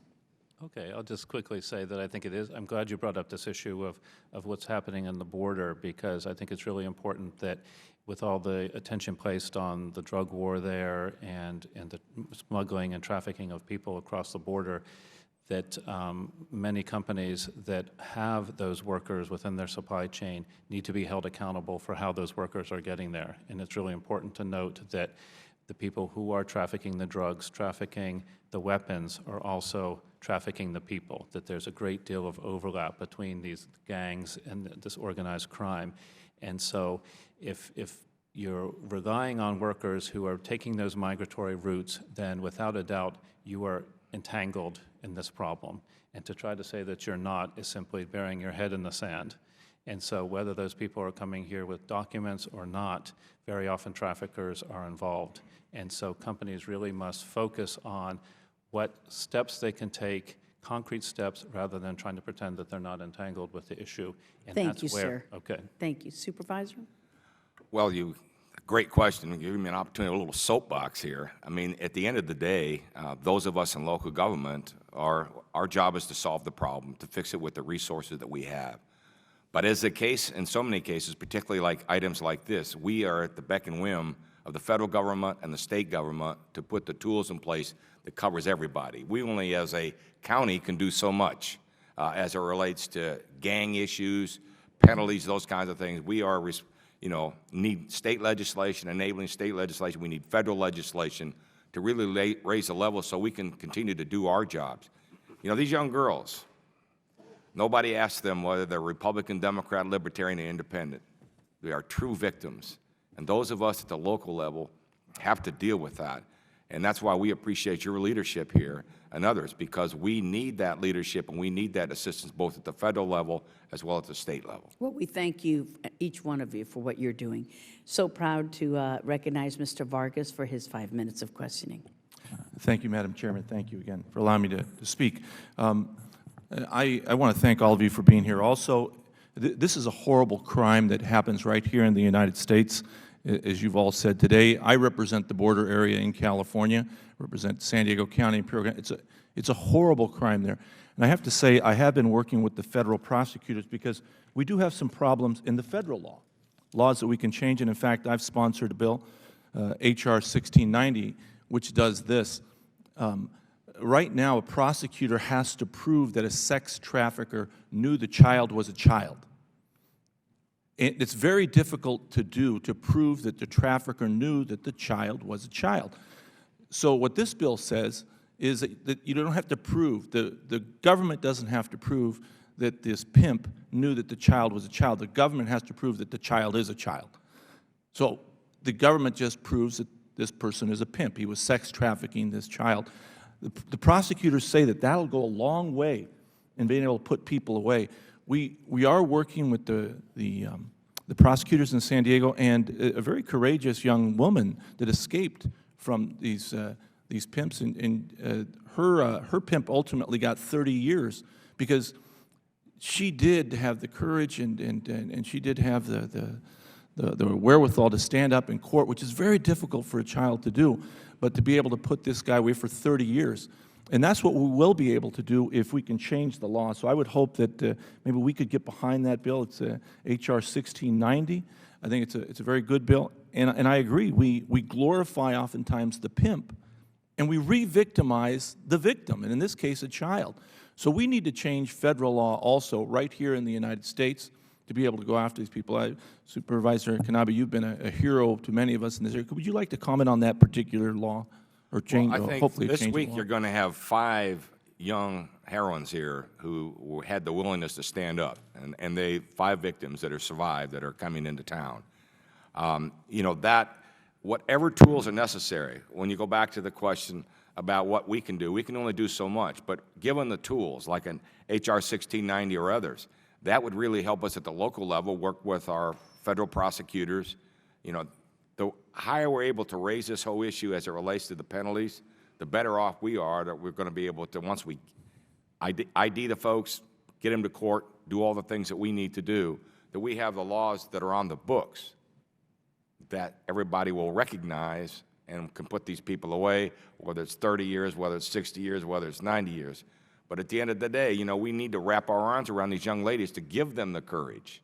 And that's the whole purpose behind the collaborative courtroom. Thank you. And again, I would like to note that it is very difficult, however, for a child to stand up in court because the opposing counsel's tough. You're before all these people. You know, we need to change this law. I mean, we absolutely need to change this federal law to say, no, you know, if you're a sex trafficker, if you're sex trafficking these children, the government has to prove that you're doing that. But it ought to be strict liability if it's a child. You're going to go away for a long period of time because otherwise they have to, unfortunately, give them a light sentence because the child doesn't want to or can't go and testify. So I'm hopeful that we can get behind the law and change it right here. Would you like to comment on that, Mr. Miles? I know that we're reaching out to your group, and would you like to comment? I think you're pointing out an important issue. I knew of one federal case where they were trying to prove that the pimp knew that the child was a child. And there happened to be this bizarre occurrence where actually the father of the child had been hunting his child down for months trying to recover her. And he finally learned she was in a hotel room, and he kicked in the hotel room door, and he saw the pimp in the room with his child, who was a minor, and he said, "You, so-and-so, she's not yet 18, I'm her father." And that father was able to testify in courtroom to say, I informed him that the child, that he knew that the child was a child because he heard me say that she was my daughter. Yeah. But how many times does that actually happen in a case where you could actually find the father who hunts that down? So I think you're right. I think that you're zeroing in on an important area of the law where to prove that the trafficker knew that the child was a child in a random occurrence where the father burst into the hotel room and had to say it, that lightning has to strike for that to happen. So I think that we can't rely on that to get this many pimps at scale, to create the deterrent effect at scale that we need to. Well, many of them are runaways to begin with. That's right. And oftentimes what the prosecutor has to do, has to search the records, show that the pimp used his own credit card because the child didn't have the credit card, a whole bunch of things to prove that the person knew. So it's very difficult. I hope we can get behind this bill. Thank you so much, Mr. Vargas. Mr. Kinzinger? Thank you, Madam Chair. Appreciate it. And thank you all for coming in. It's such an important issue. You know, I always knew this was an issue, but I really had my eyes open. There's a documentary out there. It's actually called Nefarious. And I don't know if you've seen it. If you haven't, I would commend that to anybody who's either watching this on television or is in the audience. An outstanding documentary by basically a a missionary, I think, that his eye was open to what was going on. Specifically, they hit all over the world, but an area that's really disturbing to me is what I saw in Thailand. And I know we've been talking about Thailand a little bit. But you see, you know, as he documents Americans going to utilize the services, if you can say it so crassly, of a 10-year-old girl sold into sex slavery as her dad sits back in his village and smokes and drinks all day long, you know, earning the profits of his daughter, and really doesn't care, doesn't see her as somebody he loves, more sees her as an opportunity so that he can smoke and drink all day long. And I watched this documentary and this video, and it really opened my eyes and was jaw-dropping. One of the things that really has since kind of, I guess, driven me in this issue is the idea that nobody, I think, when you talk about the average American out there, they don't think of this as a very serious issue. And I know we're doing everything we can to bring it on the forefront. This hearing today is part of that. But when you mention the issue to kind of Johnny on the street, in many cases, they're interested in what you have to say, but they are unaware of the situation. So I'm actually a co-chair of the Thai caucus, and in that role, obviously, is Thailand a strategic ally of the United States from a foreign affairs perspective, but it gives us an opportunity to really engage the government. One of the things I saw in this video, I don't know if this is still the case, but that was interesting, was the Thai government would actually sponsor billboards that say, "Welcome to Thailand, where our greatest asset is our women." And, you know, you see things like that, and it kind of makes you wonder, and you start to begin to understand why this is so prevalent there. So I'll ask you a couple of questions. First off, and I'll get through the second question too. First off is, what can we do to better engage Thailand from maybe a Thai caucus perspective, bringing that to the public attention? And secondly, I represent a district in Illinois, and it's in between Chicago and St. Louis. And actually, as you look at domestic human trafficking, you see that Chicago and St. Louis is a huge corridor for this. If you look at the numbers of it, Chicago had over 250, I think, cases of this, and there's many in St. Louis. And what can we do from a domestic perspective? And the other scary thing is you see cities like Bloomington, Illinois, Normal, Illinois, Rockford, where these issues are actually popping up. What can we do to better bring this to the American people's attention, whether it's a 911 kind of call center, I don't know, or whatever, to bring it so when people see that these are occurring, they're more aware of it. They're not they're not at a club or something, and they're more aware of what's going on, and we can report it. So 2 questions, I pose those to all 3 of you, and I'll start with you, Mr. Supervisor. Well, as I said, it's all building blocks for us. I mean, we can do what we can do at the county level to elevate this issue, and we're doing what we can. But at the end of the day, we're going to need to get it to where you'd like to see it and where I think we all like to see it. It's going to take a national campaign of some sort. And that's going to take a major collaboration of who knows who yet. But we're trying to put that together because we can only do so much, like I say, in our county, and we're doing a lot in a matter of months. But at the end of the day, it's going to take a national campaign to elevate this conversation because it goes, as the others have said, in addition to this human trafficking, the workforce, you know, with the ports and, you know, all the other kinds of issues that we have to deal with, it will take a national campaign of something. Well, it's like the issue of the war on drugs. Everybody became very aware of it through a national campaign, like the issue of AIDS in Africa. And it's an opportunity for the federal government to work on that level, but mostly also for NGOs and nonprofits to come and make people aware. Mr. Miles? Yes, sir. I'm glad you saw the movie. I'm sorry about that. I'm glad you saw the movie Nefarious. There's been a whole explosion of movies out on this issue. Nefarious, Not My Life, Very Young Girls, Trait of Innocence, Taken, you know, all these movies are coming out. And what's happening is, one by one, people are becoming more aware as they see those movies. But it's still happening a bit like popcorn. It's kind of all over the place. It's not a centralized national campaign the way you're describing, the way the supervisor is describing. And so we're moving the needle, but we're not moving the needle enough on the national awareness piece. And I think we need to be engaging faith communities way more on the national awareness piece. I think federal legislation and federal leadership can move that needle. But right now, the documentaries and whatnot, they're increasing it, but we're not really getting to where we need to. And to the piece on Thailand, you know, I was in Thailand 2 or 3 months ago, and I experienced a number of things that you described of just the horror at the sex tourism and the men buying children there and seeing it. I think, one, I asked some questions about hotlines there. I said, you know, what are the hotlines here? And they said, well, there is a hotline operated by the Thai government, but it's not in all these different languages. So I think maybe asking the question about hotlines through the Thai caucus, there's some great work being done to build better hotlines there, so put some focus on that so there's some victim identification mechanisms happening. I think that's one piece. I think the second piece is demand, and this is what Judge Poe talked about, the consumer piece.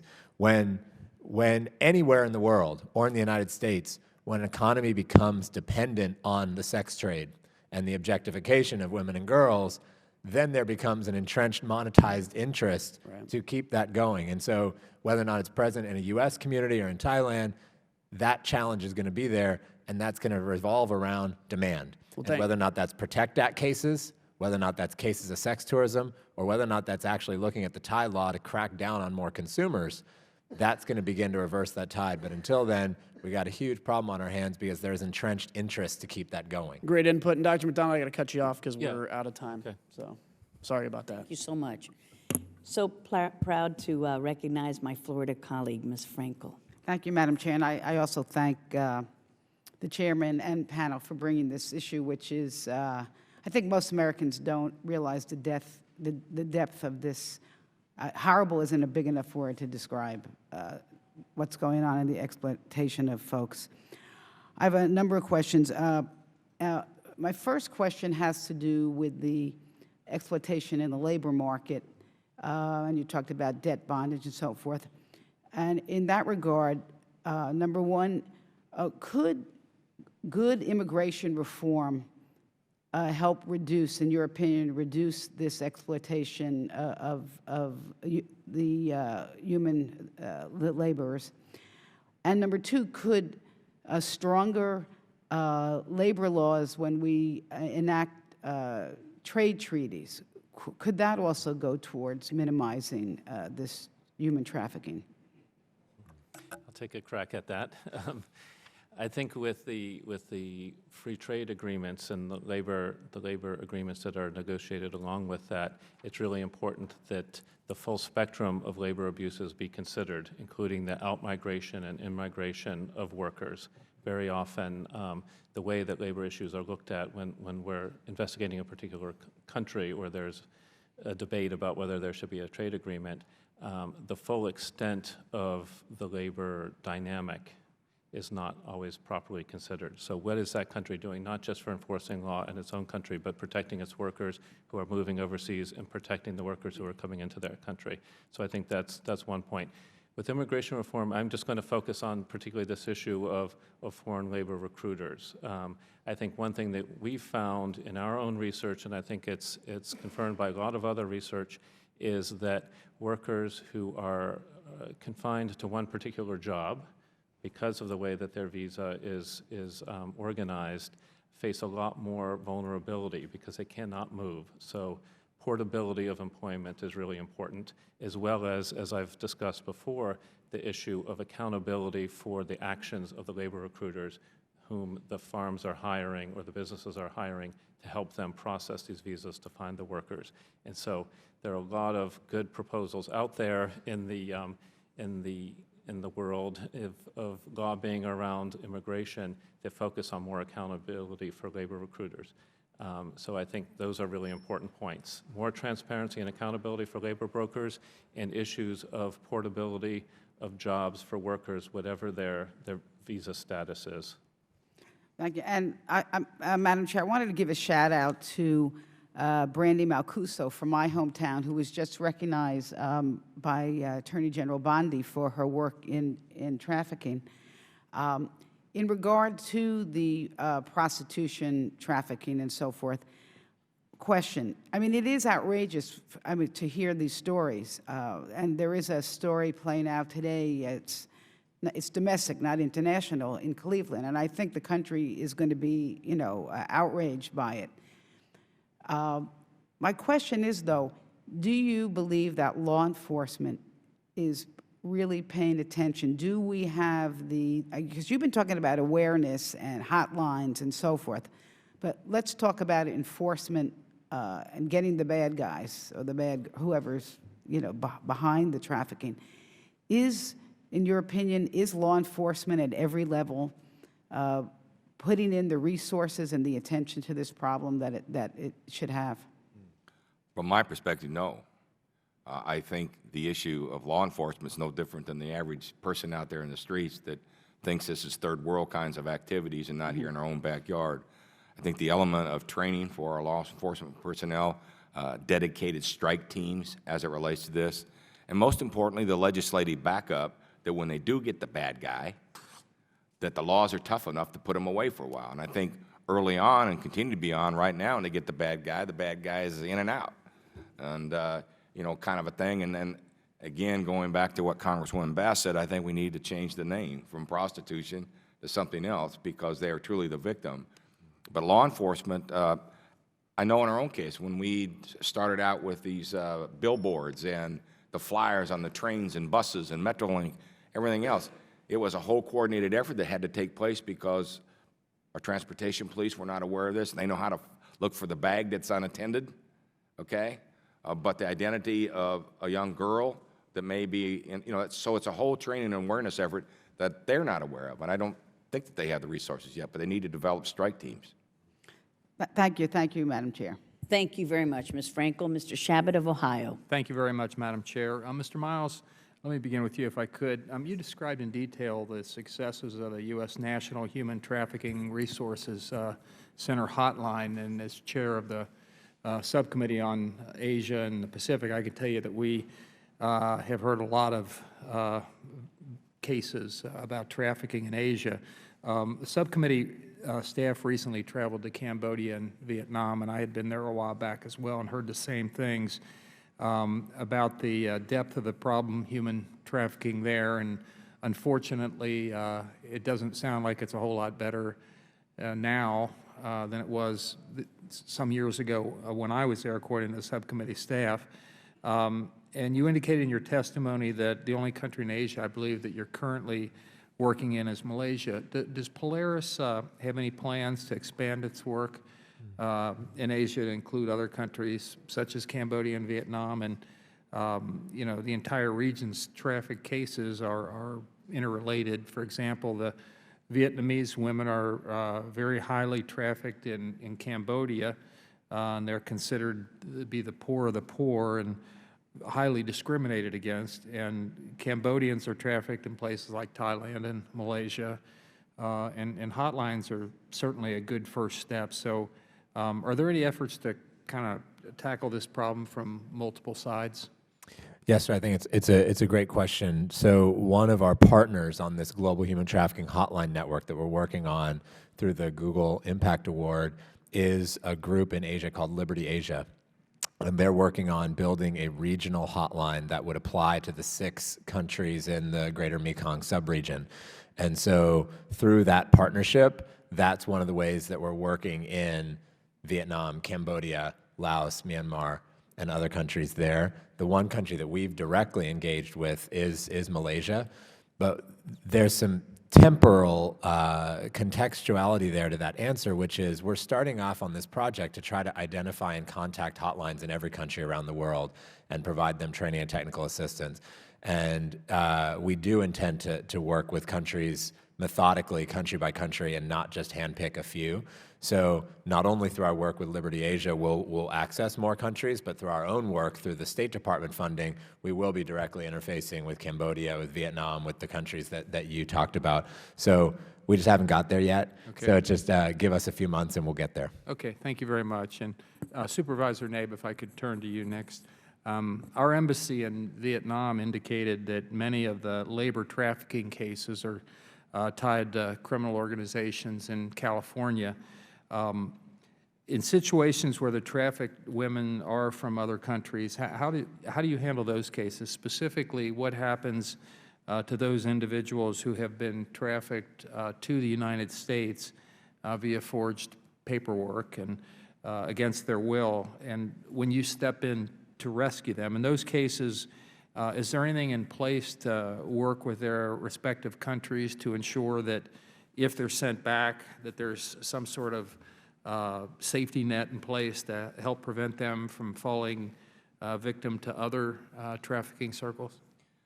thing that I'm most aware of is that there is something in place when they come this way or come to California with our cooperation with the FBI, the Department of Homeland Security, and ICE.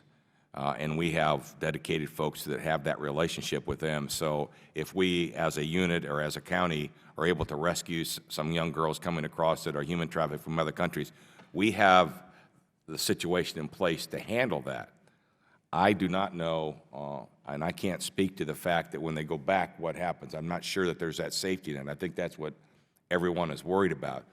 There's a whole ethnic issue here. As an example, the largest Cambodian population outside of Cambodia resides in my district in Long Beach, California. And so you have issues there that you can deal with because they're trying to educate, because you have an adult population that doesn't look at this as horrific as the younger population does. And they have groups that can reach back into Cambodia, as an example, to try to create that safety net. So we're trying to use every activity we can, but I can't speak to the fact of whether or not there's an exact safety net. I only know through some of the Asian community members that I deal with, they're trying to create that in their home areas, but I don't know for a fact whether we have it in place to rescue them and to return them, but I'm not sure at the other end. Okay. Mr. Miles, did you want to comment? Yeah, I could just comment briefly. I think you're highlighting a really important area where innovation's needed in the human trafficking field, which is right now countries aren't engaging on a bilateral basis. So let's say a huge bust of South Korean women is found here in the United States. Is there a strong bilateral relationship between governments, between law enforcement, between nonprofits to work that case from both Korea and here in the United States? Not as much. And so we can imagine hundreds of those happening, U.S. to Cambodia, U.S. to Korea, U.S. to Vietnam, U.S. to Mexico, and building those bilateral relationships after the case is found. So both countries are working the case together. I think it's something that the field needs to be doing a lot more of in future years. And in the first 10 years of the field, we haven't been doing that as much because we've been getting the infrastructures in place. Now that the infrastructure's in place, we can begin to partner them country by country in exactly the way you're describing. Thank you, Madam Chair. My time's expired. Thank you very much. Mr. Lowenthal. Thank you, Madam Chair.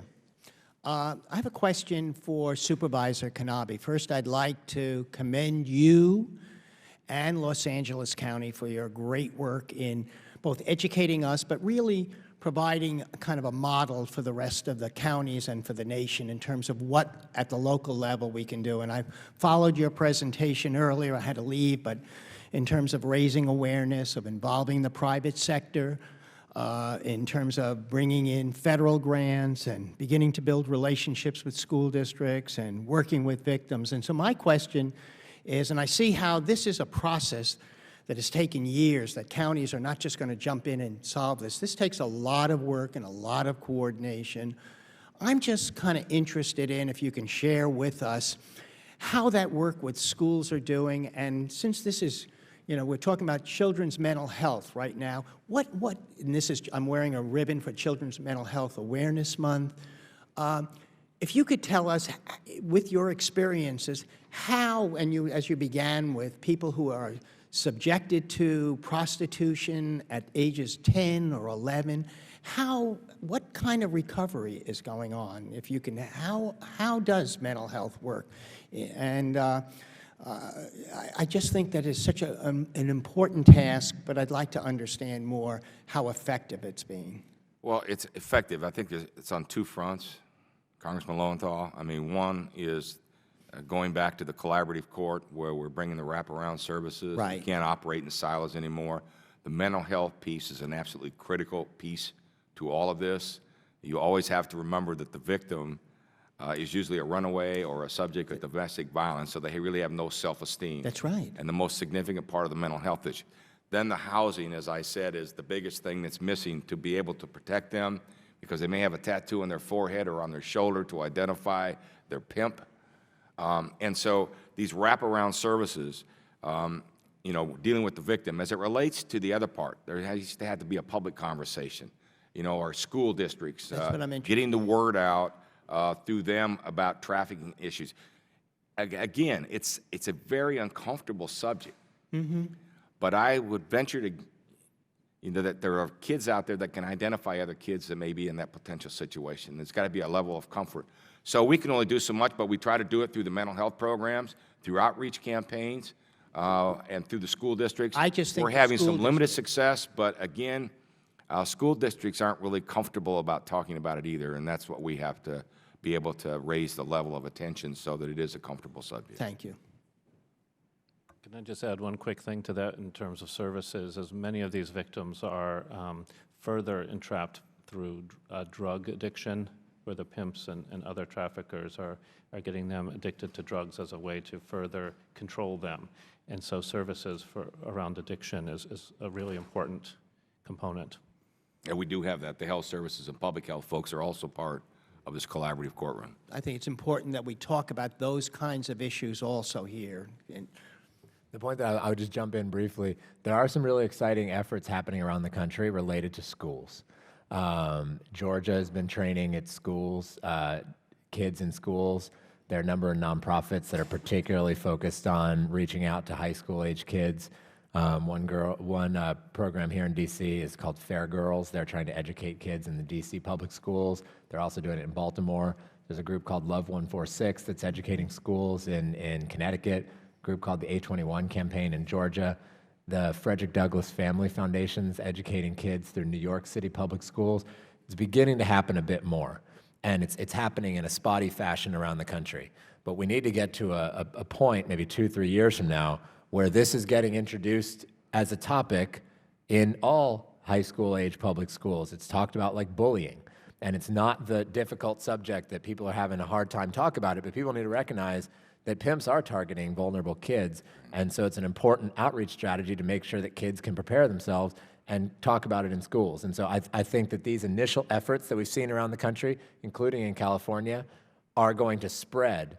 And what your instinct is how do we talk about this more in schools? We're going to see that spread and become more of a national standard. So we're getting there, but we're in the early nascent stages of what you're describing. Congressman Lowenthal, I would just say, you know, we have that preventive curriculum that we use in our probation halls called My Life, My Choice. Mm-hmm. And we're trying to elevate and move that to middle schools where these exploitation efforts could be the highest as possible, trafficking kinds of issues. So we do have this program like My Life, My Choice that we're using in the probation. We're trying to take it to the middle schools as well. But again, we need the cooperation of the school districts. Thank you. I think sharing that information with us is vitally important, and I yield back my time. Thank you very much, Mr. Lowenthal. And Mr. Connolly of Virginia is recognized. Thank you, Madam Chairman. Last, but maybe not least. Give the best for last. Thank you so much. More chocolate for you. Mr. Kanabe, first of all, I just want to thank you. I spent 14 years in the Board of Supervisors in Fairfax County, and I always like saluting my fellow local government servants because it's where the action is. And God knoweth you guys get so much more done than some other levels of government. And I'm particularly glad that you're so committed to this. You know, I say to all three of our panelists, we had a series of hearings on human trafficking and the Oversight and Government Reform Committee in the last Congress, from which we passed a bill, actually, as part of the Defense Authorization Bill. Mr. McDonald, Dr. McDonald, you referred to the executive order, but our bill actually codifies that and does a few other things, and I want to get into that in a second. But it is so important that at the local level, we have leaders like Supervisor Kanabe and others, and I hope the National Association of Counties Supervisor is very seized with this mission, because that's a nationwide network that can make a difference, because we know that human trafficking doesn't just occur in big urban areas such as Los Angeles. It can occur even more successfully, unfortunately, in rather remote areas in the country where it's not detected, where the police forces are much weaker, the ability to gather intelligence alike. So your commitment and building a network up to fight it from the local level, I just think is so critical. Dr. McDonald, are you familiar with the legislation that got passed? And because what we highlighted was, frankly, U.S. government contractors and subcontractors, especially at DOD and the Department of State, and we were shocked at the testimony. I mean, shocked. It was rampant. And this is compromising human autonomy, and there could be nothing more antithetical to American values than that. And what we found, frankly, was the practice was turning a blind eye because we got to get that, you know, that building constructed or that facility put up.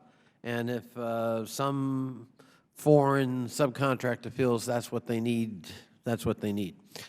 Your comment on that? Yeah, I'm quite familiar with it, and I'm glad that you all took that effort to really make it happen. And what's really important now is that in the federal regulatory writing process with the executive order and also in relation to your legislation, that clear guidance for these contractors and subcontractors is created, and that there's real enforcement from within the federal bureaucracy, those who are in charge of contracts. Because, as you know, clear policy is in place there around no fees, no contract substitution, all sorts of issues about repatriation of workers and so on. So the things are spelled out there about what they need to have in their due diligence plan, but whether or not the federal bureaucracy is going to take the step, have the resources, train its contracting officials to actually identify what is an acceptable plan in place for federal contractors,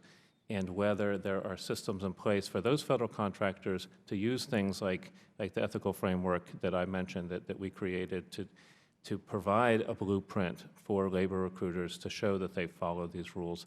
That's where the rubber hits the road. Will there be true enforcement of that? Because people are really identifying the steps that need to be taken. There are good recruiters, there are too many bad recruiters, and there has to be a way to recognize the good from the bad and make sure that there is accountability within these federal contracts for that. Because if it's happening on our U.S. military bases and with our embassies and others, you can imagine what's happening in the private sector the world over. Exactly. Routine and let me just say, at least starting with our contractors, our view was, in our legislation, there will be zero tolerance, and you will not turn a blind eye. And if these are subcontractors working for you, you will enforce these standards, and you will debar. When we asked how many were prosecuted, we heard testimony about thousands and thousands and thousands of human beings who had their autonomy ripped from them. And when we said, well, how many have been prosecuted? How many contractors or subcontractors have been prosecuted? It was a handful. How many have been debarred? And I believe I'm correct, it was zero. Unacceptable. So we clearly need groups such as yours and yours, Mr. Miles, to be being the watchdogs to make sure that that enforcement is real and that there's transparency, because there are lots of us up here who are more than willing to partner with you to make sure that we first start by holding ourselves accountable. Congressman, I just interject. You know, it's amazing at the transportation level and transportation projects across this country that there's all these debarment kinds of situations in place, and they're prosecuted. And, you know, and to deal with an issue like human trafficking, exactly, they should absolutely have the same things in place. And if you look at the template of most of the transportation legislation that comes out of the federal government and the structure that's set up for debarment, it could just transfer over as it relates to human trafficking and the whole supply chain. And the only point I'd make briefly is just to all those contractors, as these regulations come out, make sure that the workers are given hotlines and complaint mechanisms to call. And so imagine the workers working for some of those defense contractors. Did they know a hotline to call when they were in that situation? Probably not. Or the workers that are working on some other contract or subcontract, do they know hotlines to call? Probably not. And what you can do through the regulatory process is mandate certain complaint mechanisms that those companies, if you contract with the federal government, part of the requirement of contracting with the federal government is you need to tell your workers about a complaint mechanism, and here's a hotline to call. And when those workers know those hotlines to call, they will call in a whistleblower type fashion. So that's one component of this, just to make sure the workers' voice is heard too. Mr. Chairman, my time is up. I do want to be very clear, however, when we're talking about the contractors and subcontractors, we're talking about some bad apples. The overwhelming majority, obviously, of contractors and subcontractors would never turn a blind eye to this kind of phenomenon. But unfortunately, the further away we get from our own shores in contracting for remote facilities, you have to rely on sometimes other companies that may not be as committed passionately to this, and that's where our enforcement mechanisms really come into play. I thank the Chair. Thank you, Mr. Connolly. And we again say to Mr. McDonald, Mr. Miles, Supervisor Don Knabe, thank you very much for your testimony here today. You know, today the eyes of our country are riveted by the welcome rescue of 3 young women abducted and detained for over a decade in a Cleveland home. And as we rejoice at their rescue, this hearing today, this testimony today, underscores the sad reality that millions of other girls around this world, and indeed right here in our own communities, in our own counties, many are being robbed of their youth as silent victims of forced sexual exploitation. And you've all highlighted important local and private anti-trafficking initiatives that we can help get behind. But I think our pledge on this committee is that we will remain diligent in keeping the State Department honest and pressing foreign nations to join us in fighting this modern-day slavery. I thank you again, and we stand adjourned. Thank you, Mr. Chair.